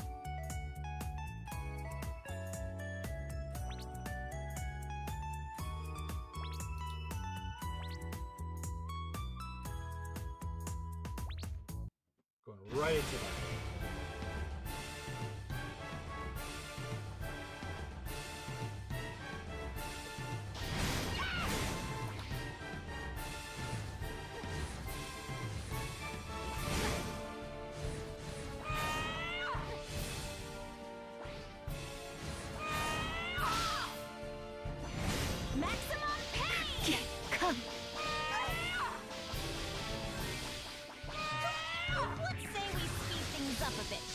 노랜다. Do you want it?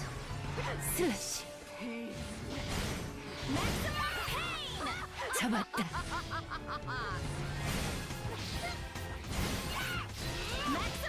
Slash.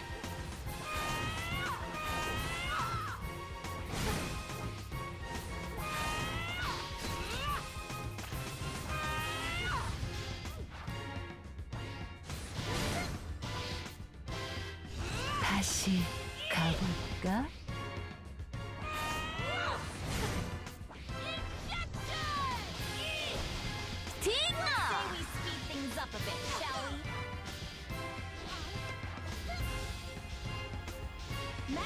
다시 가볼까?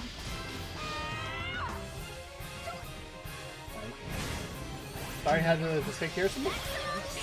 Satellite bombing or saturation bombing coming in. Getting a bit of damage onto Gaston. No IGN.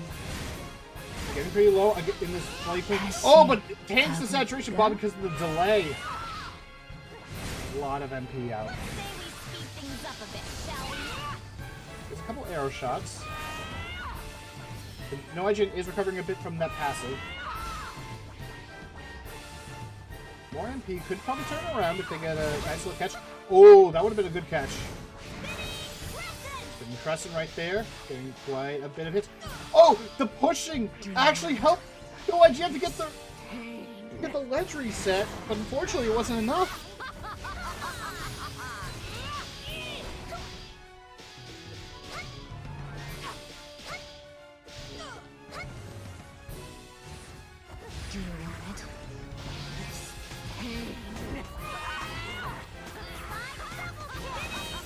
Spinning Crescent, unfortunately, a bit too high. But no IGN. Starting to take it back.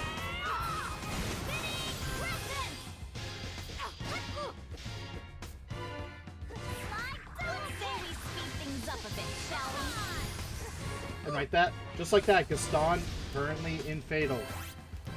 Saturation bomb. Oh, saturation bombing! That was actually pretty smart.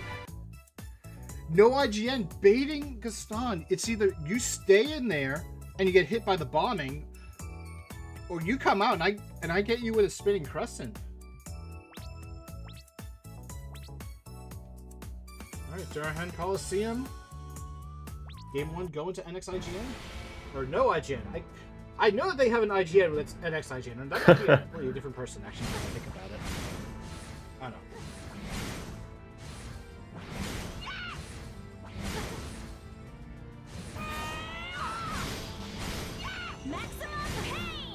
다시 가볼까?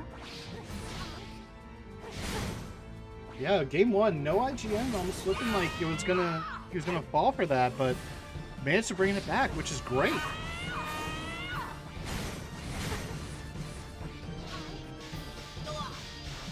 노랜다. 다시 가볼까? You are not gonna like this.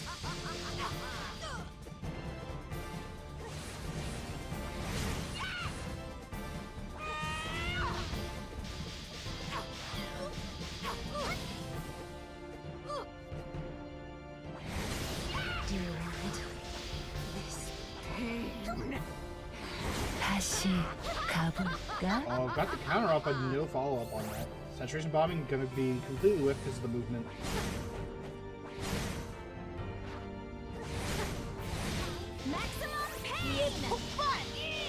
Nice job by Gaston dropping the saturation bombing, but the blade. Oh, had the Z out though. 다시 가볼까? The fall, but unfortunately, no, Gaston actually in Super Armor can't do anything about it. No, IGN does get the catch, is able to keep the combo going. Nice ledge convert. Oh, not able to push him off though. Oh, the Hunting Spirit that was enough. Oh, the Blood Sting though. Blood Sting from behind, but unfortunately got beat up by that low kick. Gaston does lose their first revive. Concerto revive is still available. But if no IGN stays on top of Gaston, that might be GG. Oh, drop the bloom. Both of them actually using their own blooms.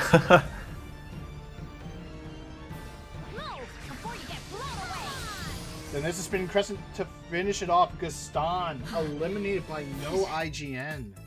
Wow.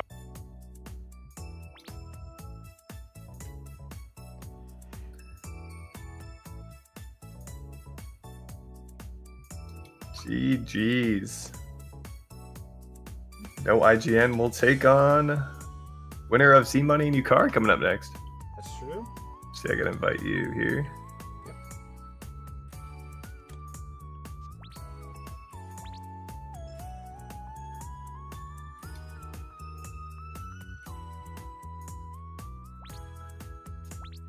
Alright, let's spin our wheel for this matchup.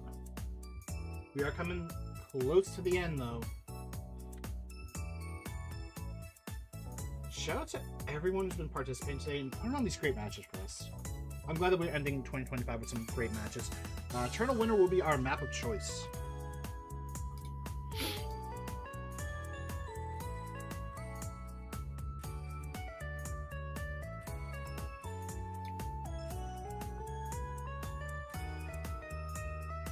Okay, you're ready? They're ready? Mm-hmm. Here we go.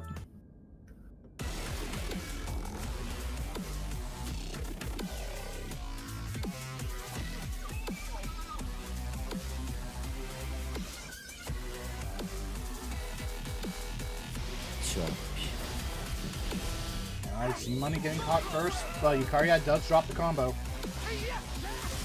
Just to get the combo back again.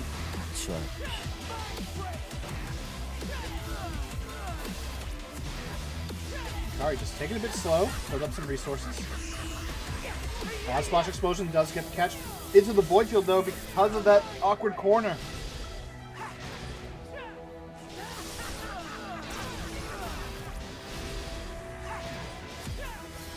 Something to note though, Yukariad isn't getting a lot of MP from this, but that's okay because they have their awakening. That Paradox does have a second MP bar. Wow, I can English today. Technically, due to their awakening, but they could use DP instead. Here's the maximum strike. Escape skill. Z-Money was waiting for it, but unfortunately wasn't able to get a catch. Defend Horizon, that's going to increase the damage of those maximum strikes. Look for the Mind Break to get that magic defense down. And there's a concentration just to get out of there. So let's get a couple of more hits with those maximum strikes. Z-Money jumps into the saturation bombing, unfortunately. He's going to get some health back though from the guild passive.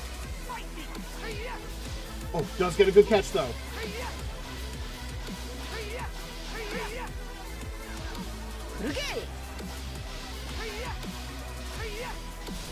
Yukari, mostly just take it, just, build up the resources.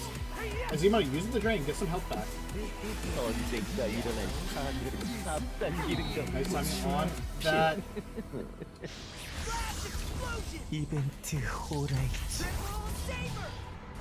Oh, very nice dodge. Z-Money's super close.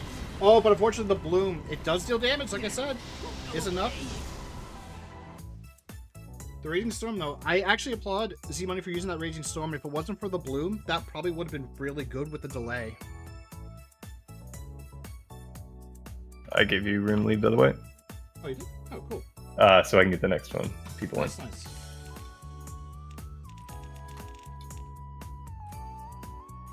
That something was odd. Alright, we got Durahan.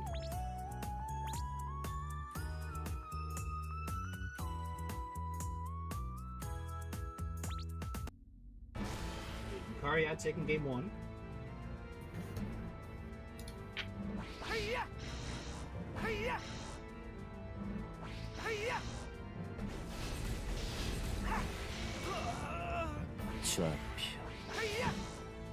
Alright, so you might taking that Void Shift hit just to make sure that Yukariad does not have access to that. Ooh, bit of a trade, but Yukariad wins out in that. But it builds up a lot of that dynamo points. So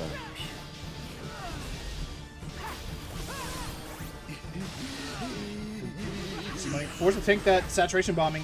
We're probably going to see the escape. No! Z-Money dropping it. 언제든지 덤벼. As the super armor is going to avoid a lot of that maximum strike damage for now. But there's the escape zone. I was wondering when it was coming. Alright, there's the op 10. And Z-Money, he's like, yeah, look, you can put yourself in any of these like invulnerability states. I will just drain you. I don't care. I want the help. Which honestly, respectable. I would do the same.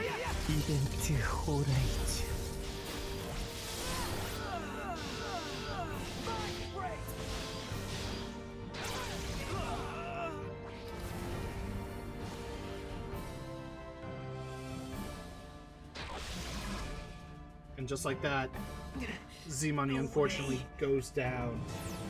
Oof. GG's. I will say this, I always appreciate seeing Z-Money in these tournaments because he always puts on a damn good show. Yeah, well played. Some tough matches there.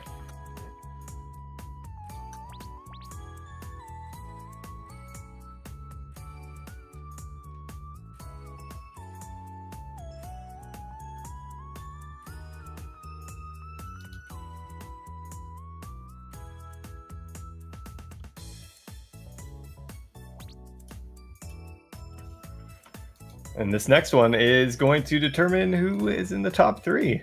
Mm-hmm.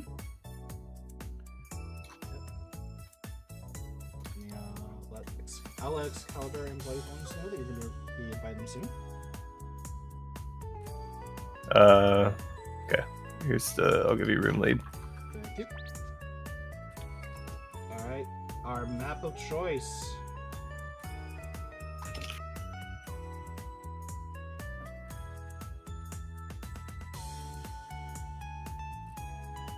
Wintry Velder.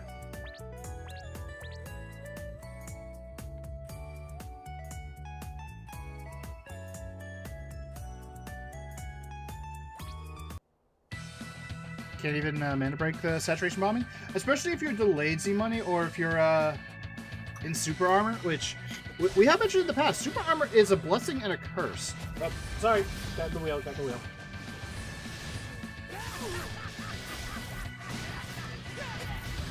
That's what I get for putting the chat on the right and the game in the middle, the wheel on the left. Before you get blown away. Ignore it. You didn't miss much. Alright, but Yukariad currently does get the maximum strike up, does throw out that event horizon. Oh, the recatch though because of the platforming. And just like that, no IGN. In a health deficit and an MP deficit.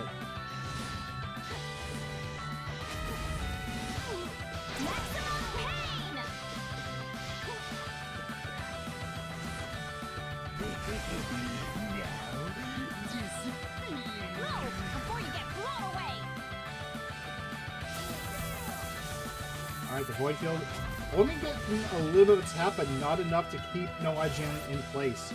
Saturation Bombing comes through, but nothing to do. Spin Crescent, gets the follow-up. And using the arrows because they don't want to jump into the Void Ship does jump in after, which is smart. Don't want to have to play around that after. Slide double kick into that Spinning Crescent once more, does get the catch. Putting him into the corner, does trigger the revive.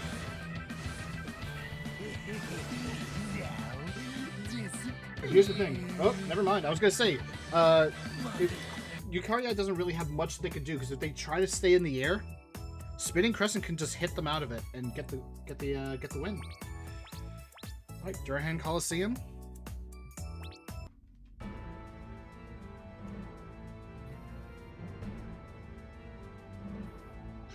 Looks like James taking game 1. Champion.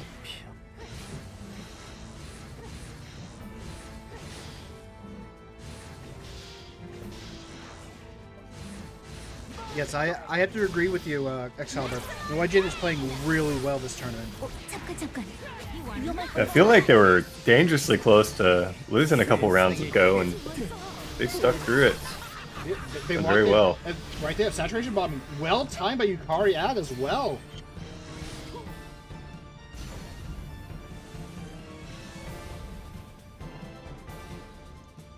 You are not going to like this.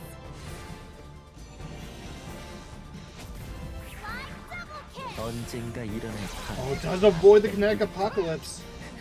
Reverse Stigma though, gotta be careful on that. Oh, nice, nice. Using the clock. Maximum pain. Tries to maximum pain, but unfortunately the super armor is there to save Yukari Ad. A bit slow, just to build up some resources. Ooh. 세상에 Get hit. And the kinetic apocalypse right down there. Into the saturation bombing once more. Oh, that might be game. Let's say we speed things up a bit, Unless, shall we? oh, probably wasn't expecting to go that high. Reverse Sigma, there's another kinetic apocalypse. Not enough though. Eclipse shield.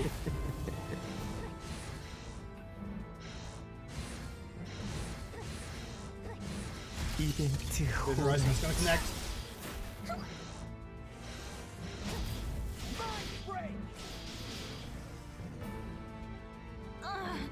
This is embarrassing. Kari Ad really pulling through. Lloyd Castle Center. And yeah, as the scrolling text is saying, the crown is almost there. It's almost going to be on our champion for North America for 2025.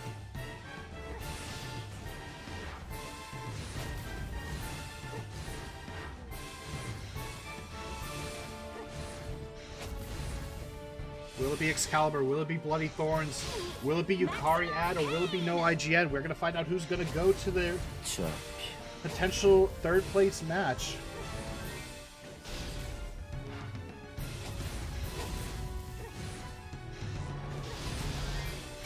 champion. IGN going to take a few of those into the Eclipse You are Shield. not going to like this. Does avoid the Void Shift. 의무스. To us all. Trying to defend the resources. There's the maximum strike. Oh, unfortunately, Yukari was like too close. Gotta be careful because Animos does have that quick wake up. 이벤트 호라이즈. Oh, but Event Horizon and into the maximum strike. Oh, but there was the stinger. Saturation bombing. Oh, got canceled. Probably got a 1 frame on that one. champion. Oh, smart to avoid the void field. It is able to get up with that maximum pain. That's gonna be a catch. Oh, is that? Oh, so close for a reset. That would have been bad for Yukari Ad. Oh, but nice catch. Immediately. Saturation bombing, but Yukari Ad's all over the place. I gotta applaud No IGN as well. In fact, I gotta applaud people who have been fighting Yukari Ad and actually been taking hits from the Void Shift to make sure that he can't use it for any support, any sort of like sneaky shenanigans. But also doing it in a way where they can't, where they don't have to worry about getting caught. But right now, no IGN, smart, gets the reset. Oh, unfortunately, the KD activates the bloom. Sorry, 언젠가 일어날 Kinetic Apocalypse, but it completely whips. Saturation bombing, completely misses as well. Spinning Crescent that actually puts him up.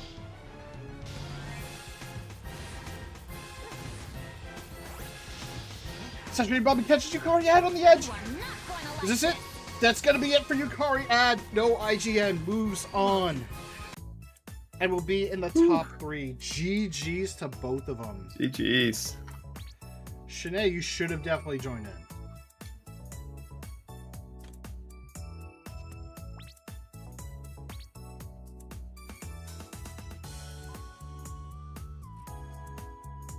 All right. This is for the big one.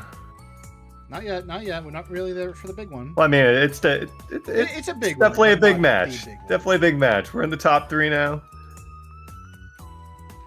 Winner of this will Winner be at winner of least this top will 2. have advantage going into grand finals.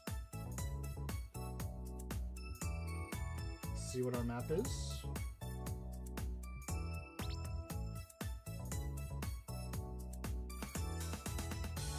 Wally's Castle Center.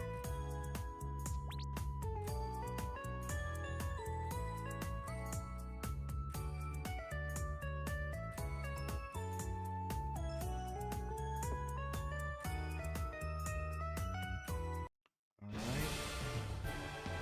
Excalibur, Bloody Thorns. The 2 strongest in this tournament, says Queenie Horror on Twitch. Once again, winner of this match will have an advantage going into grand finals, where they will need to lose 2 sets in a best of 5. Whoever loses this match will get knocked into the losers finals to face off against No IGN to determine who takes 3rd place. Excalibur getting that nice catch of the Blade Darns. What the escape skill? I think that was just the drain because of the super armor. Getting a bit of health back. Ooh, gets tagged. White Thorns, if they didn't get tagged, probably could have gotten that free catch. Blade does get the catch. Tries to put him towards the edge, but doesn't really get it. But it doesn't matter because you got so much damage out already. And you got the ledge resets. The smart location. Oh, Solaris, unfortunately, not delayed long enough. White Thorns might. Yep, unfortunately, that is GG. The mortal blow comes in. Both these players going into that were so good in every match we've seen them in, and Excalibur just taking that one decisively. Yep, Bloody Thorns. What is your map choice?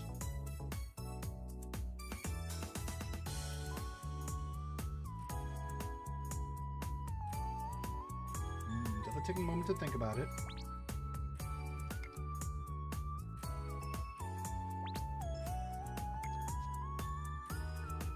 Wintry Velder. Winter.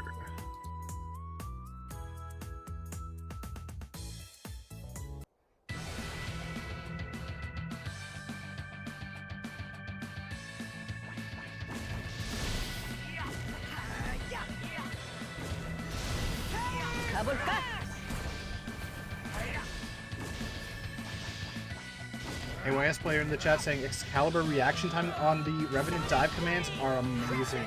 Watch me. This is for all my friends.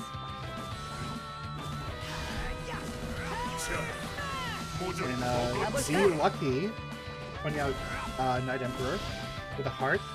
Main Elsword since the beta. Which I'm assuming that they were a main for Knight Emperor since the beta. Back when it was Sword Knight and Lord Knight. Being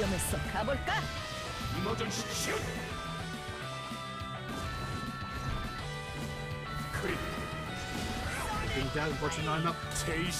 And the Sonic Blade stun was enough to get Excalibur out of there. If we are going to have a 2s tournament, it will probably have to be next year because we don't have any more plans for tournaments for the remainder of this year. After all, we are approaching the holidays and it's going to be tough to do that. This is for all my friends. Going for the upper ledge. White Thorns does manage to break out of that. Op 10's out. Excalibur using the classic haunting, or not haunting, hyper acceleration with the Op 10. White Thorns does get the catch, forcing Excalibur to mana break. Ooh, probably not what he wanted.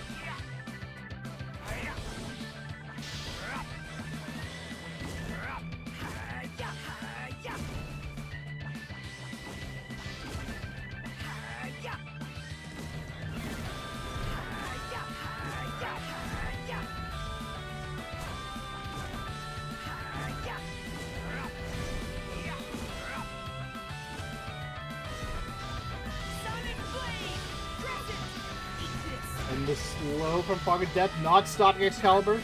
Bladethorns does still have their revive, but does get caught.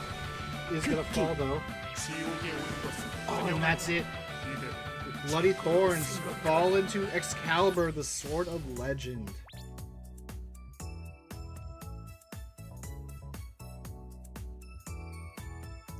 Excalibur is solid. You know what? Since we are now going into our top 3, we're going to see who's going to take 3rd place. Storm, I think it's time we've opened up a prediction. All right. Let me go ahead and handle that here. Oh, maybe we should just do the invites first. Do you want me to do that? Actually, no, I'll do it. I'll do it. So we're doing a prediction for Yukari and no IGN. Or sorry, it'd be no IGN and Bloody. Hold on, I should probably update the actual bracket. Did no IGN take that 2-1? No, it was 2-1. There we go. So Bloody Thorns and no IGN.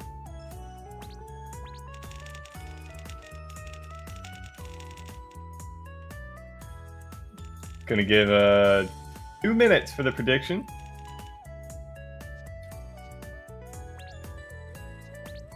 In the chat, use your points. Okay. Yeah, if you are on Twitch, you can use your Twitch points for a fun little thing that we call the prediction, where you can vote for who is going to win. The more points you spend, the more you get back if you are correct.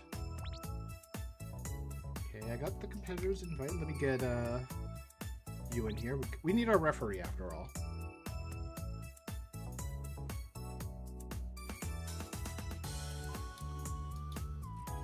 Here to ref. Queen Hard called it that Bloody Thorn is winning this, so I'm guessing that's where the prediction can lie. In favor of Bloody Thorns, though no IGN does have quite a number of support. In fact, it's almost 50-50. Ooh, yeah. This is looking good. This is looking good. All right, let's see where we're playing on for this best of 3. Get your points in now before we close it.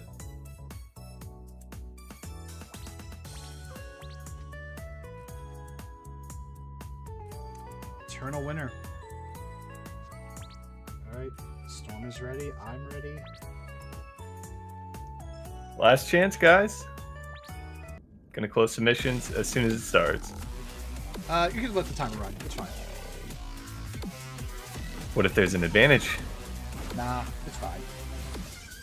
People have already put in their points. Oh, I think you can change them. Eternal wheel, sorry. Alright, Bladethorn. Eternal wheel. Onto no IGN. But no IGN using the stinger to counter.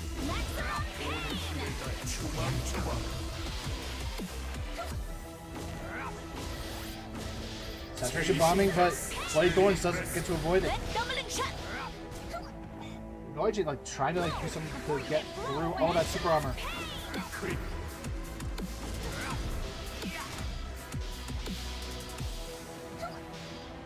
Oh, fortunately, Blade Thorn's a bit too close.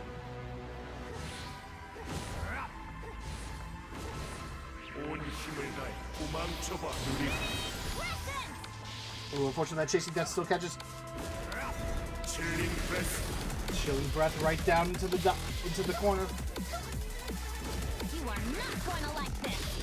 Oh, unfortunately, not able to land on that upper platform.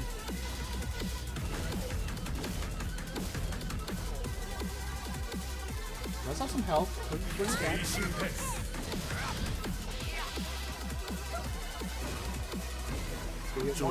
Oh, I thought they would have enough HP from that guild passive, but unfortunately not enough.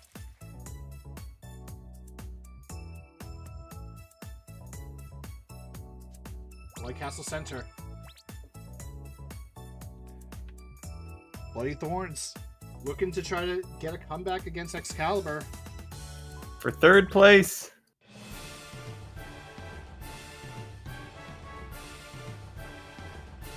I just realized I couldn't turn off the screen share since you're going to be with me.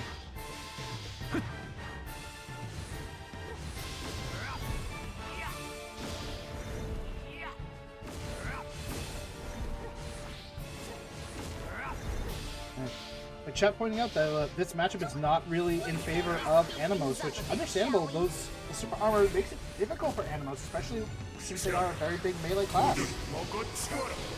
Noijin was able to hold a bit of their own and even bring Bloody Thorns low. We'll have to see if that can happen here.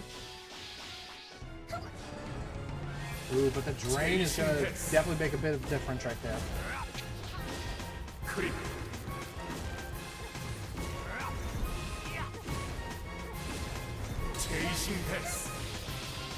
Fortunately, that's a catch right there. Before you get blown away. Again, mostly just waiting for the nature's force. And delay just to see what can I do. With the fog. It's on breath, but it's a complete whiff. Oh, unfortunately, no, I'm not able to get anything from that. Tinga! Does use the stinger and is able to catch Bloody Thorns, though. Did take a good chunk of his health bar, too. We'll just see if No IJ can get another one like that. Right there, probably not.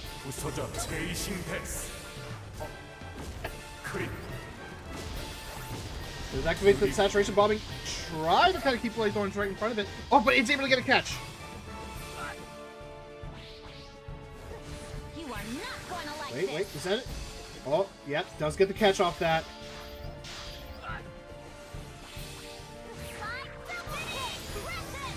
Is able to get the follow-up after that. Bloody Thorns getting caught again. Oh, unfortunately, not a ledge convert. Trying to get the counter, but unfortunately misses.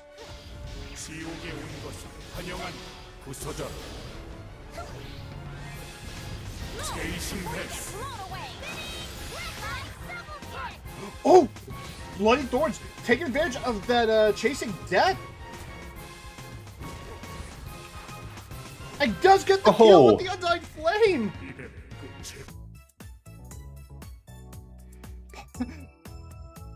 Wintry Velder. We're going back. Nerf Animal Seal? No. That wasn't because of that. I agree, no idea is crazy.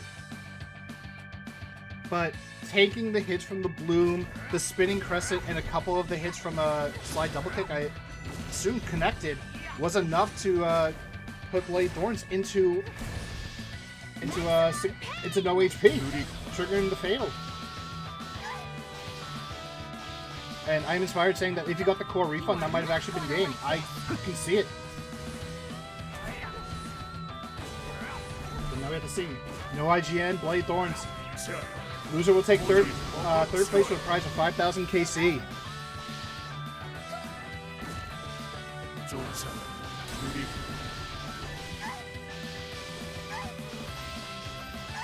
Bloody Thorns.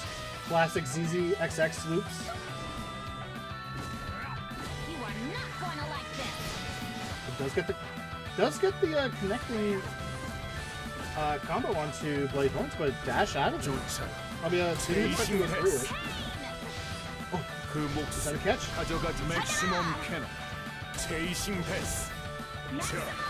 Quite a few trades going on, but unfortunately, no, IGN is not the one winning. There's the stinger, though. Oh, but Bloody Thorns is able to get that chilling breath.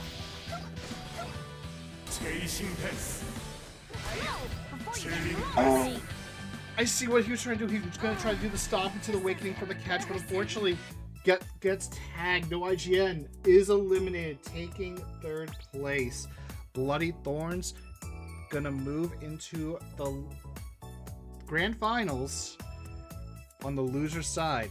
He's gonna have to win two sets of 5. I think I got that right. 2 best of 5s against the person who sent them to losers.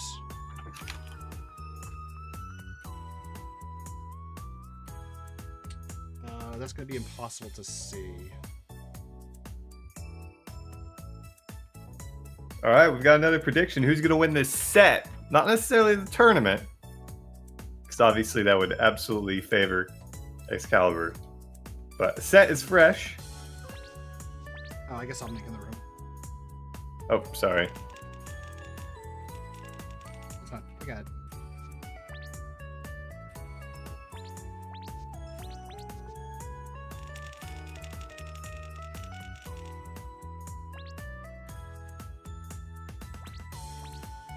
Some people thinking Bloody Thorn's gonna pull this one back.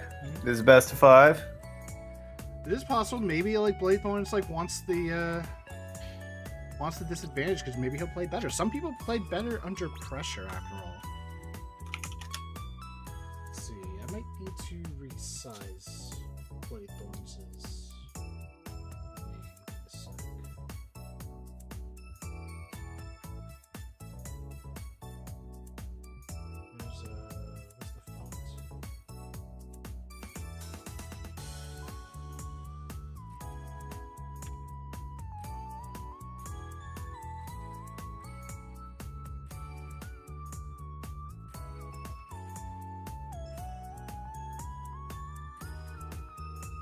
It's gonna look a bit small, but it's pretty much like the best way for us to be able to fit that in. Alright, our wheel is up.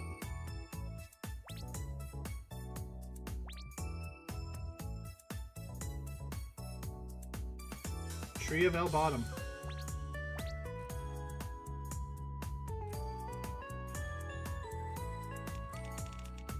%95 of the channel points going in favor of Excalibur to take the set. All right, Bloody Thorns.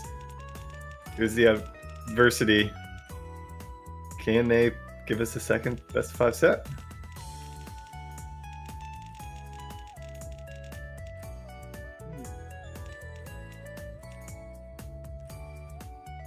Alrighty. Storm, are you ready for grand finals? I am. Alright. 3, 2, 1, we're in.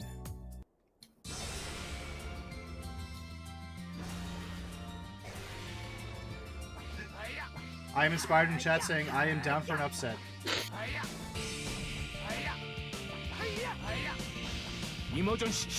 Immediate scapegoat from Bloody Thorns right there.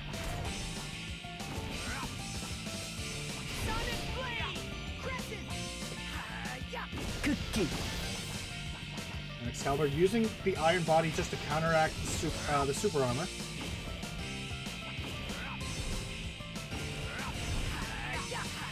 Not sure why Twitch is detecting just that, but gotcha.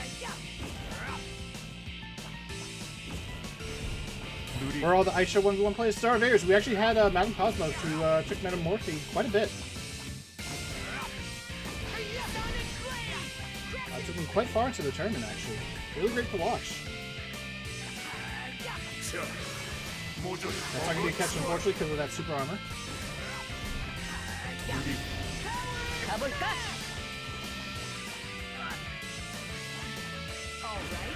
I will demonstrate my will! Open. Trying to get a catch, but right now Bloody Thorns get caught. That was going to be a reset, but unfortunately Excalibur too far away to get it. Bloody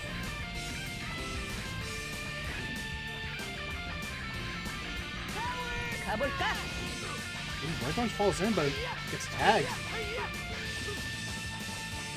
Excalibur, Sword of Legend, Baron Rex, who took the King of Elsword, the first King of Elsword tournament with Immortal, then the Elysis tournament with Master Altria, and then the final King of Elsword tournament with Master Altria on the Elysis. Is looking to add another championship win. Yeah, such a convincing game 1 too. It did take a little bit though before they actually got it, but we'll have to see if that's going to stay. Move this down a little bit. Head over to good old Wally's. That way I can... Actually, there we go. Perfect. Actually, I need to... I'll move it right here. That'll be easier.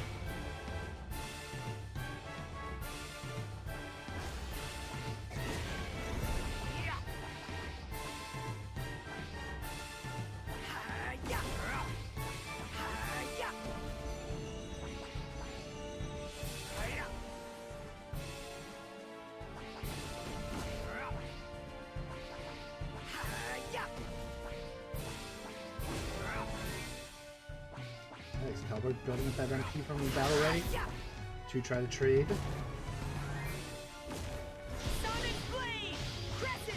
Gets hit by that Sonic Blade Crescent.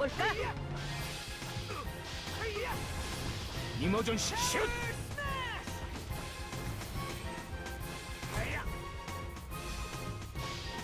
Chasing this.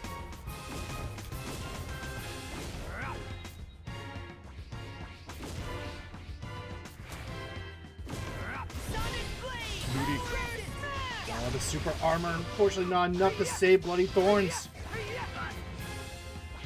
지금. Bloody Thorns did get out of that to try to get something, but not enough. Watch me. This is for all my friends. 가볼까? Eat this. And that's two. 끝일 거라고 생각하.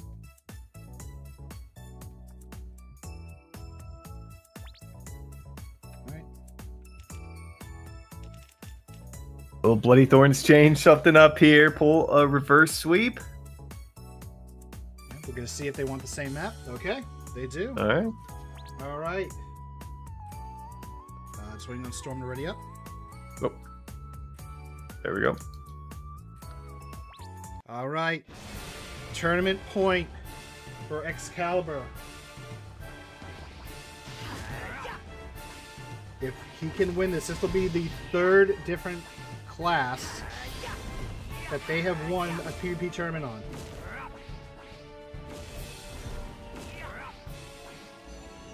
They've just had such a dominant run throughout the whole tournament. I think they lost one game in their first match against Shiorio. First match of the tournament. Haven't dropped a game since. That's crazy. Blade Thorns actually did manage to get a hit stun off, but wasn't able to follow up on that. Maybe didn't think he had it. But yeah, Excalibur only losing like the very first game he played. And he just decided, okay, I'm done messing around. I'm done giving you false hope. That's when he was fighting with the sword still in the snow. cookie.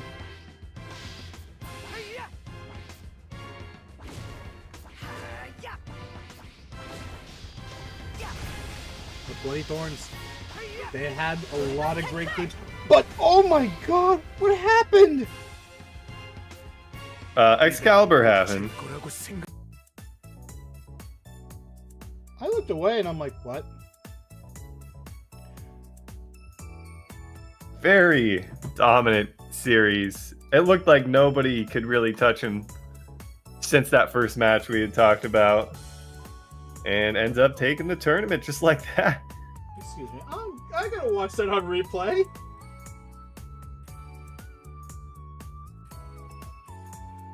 I blinked. Excalibur's saying they're shaking. Is Excalibur a new player? No. Didn't look like you were shaking. It looks like you had things under lock there. I think that's why he's shaking, because he's like super, like in super focus mode.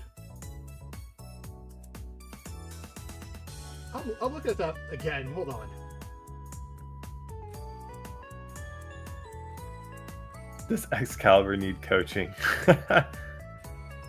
Well, like, is Excalibur doing coaching?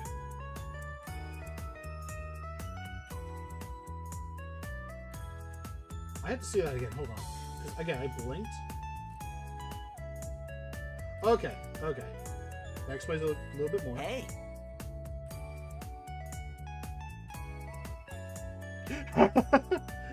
Okay, apparently he's offering coaching sessions. Make sure you go to his Twitch channel, 10B_GGG. Yeah, Empire Sword, Adressia, KE, and Immortal. Can't forget Immortal. And JC in Twitch chat asking for a Flame Lord win. Maybe in the next tournament we'll see him run Flame Lord and burn everything to the ground.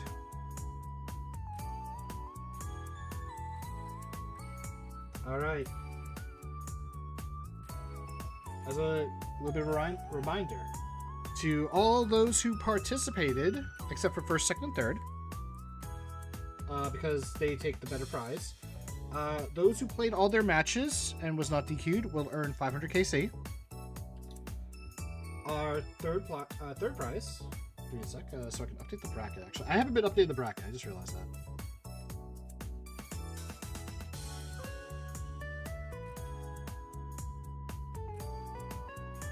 There we go. All right. In third place, we've had No IGN taking 5,000 KC. The most ironic name because No IGN is still technically an IGN. They made a name for themselves, though. No, Diabolic Waffle. They don't get the 500 on top of the reward. The reward is pretty much the better reward. Second place going to Bloody Thorns, 10,000 KC. And last but not least, grand prize for Excalibur, 15,000 KC. That is quite the way to end 2025, getting a load of KC for winning a tournament, but for us, an amazing set of matches, I gotta say. Storm, do you have any final words before we promote our current events? No, nothing on my end. Just GG's all around. Very decisive victory coming out from Excalibur, and it's a fun tournament. All right. First off, then, let's talk about our Elsword trivia. It started on the 17th and is lasting until the 28th. Each day, we will have a new question available.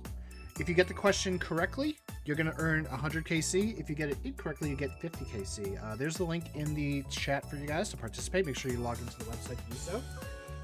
Today's question: which of the following characters was released in North America in December? This one might be a bit of a tough one for some of you guys, but hopefully you all can figure it out.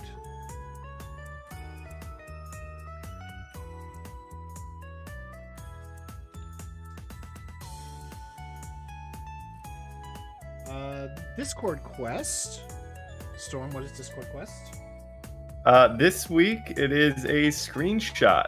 So all you got to do is log in, follow the instructions, take a screenshot, and you'll be entered into our monthly giveaway for 600 KC. 10 winners, as always. Yep, and of course you have to be part of our Discord to join to the event. So there it is for both Twitch and YouTube. If you guys aren't in there, join in.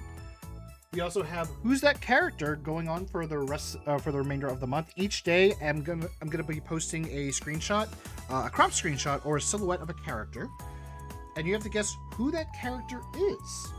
If you can get it correctly, you are entered into the drawing, and we are drawing 3 winners each day for 500 KC. No, I think it's 300 actually. I gotta open up. Excuse me.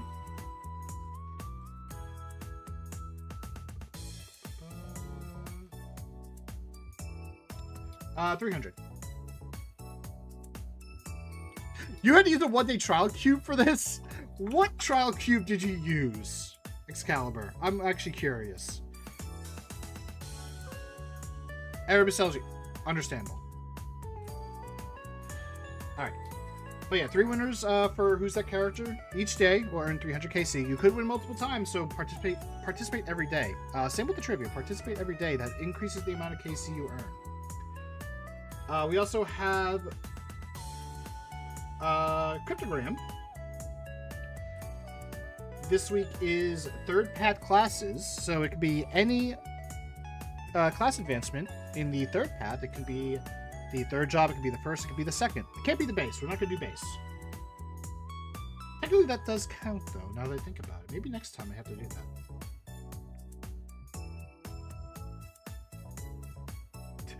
I looked at the official Elsword Discord, and our King of Elsword, now the King of the Winter Vanguard, is sharing a nice little shaky drinking gif of water. I believe that's all of our Discord events, though. But we do currently have our in-game events. The Elsword Party Escape from the Nightmare Escape. Play a nice little mini game, earn a couple of rewards each day, and unlock the story and some decorations for your L house that will show you some images from the story. And we have the Christmas event starting on Monday. Don't forget to tune into that, where you can decorate your very own Christmas tree and earn some rewards for doing so. And that might not be all. Christmas is coming up. There is a 2x EXP event for those who are whose residence level are 351 or higher. Take advantage of that while you are relaxing at home, drinking some hot cocoa.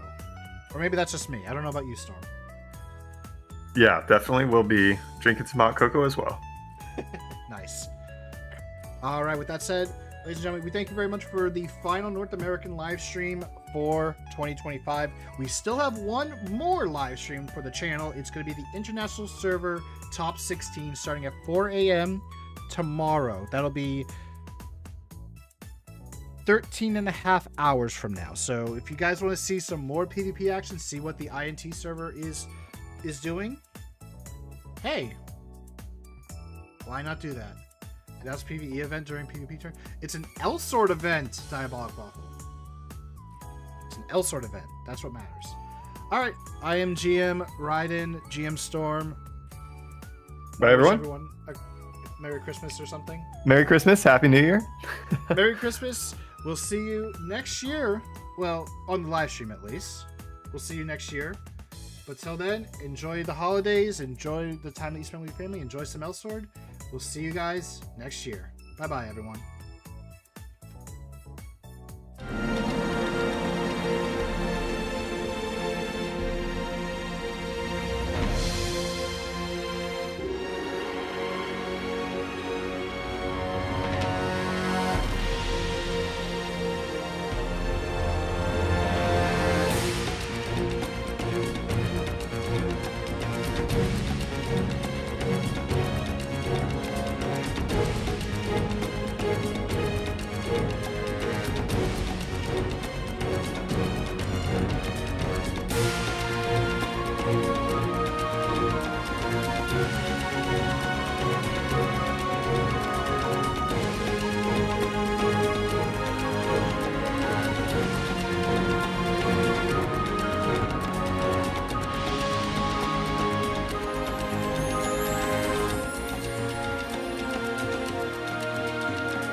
Bye.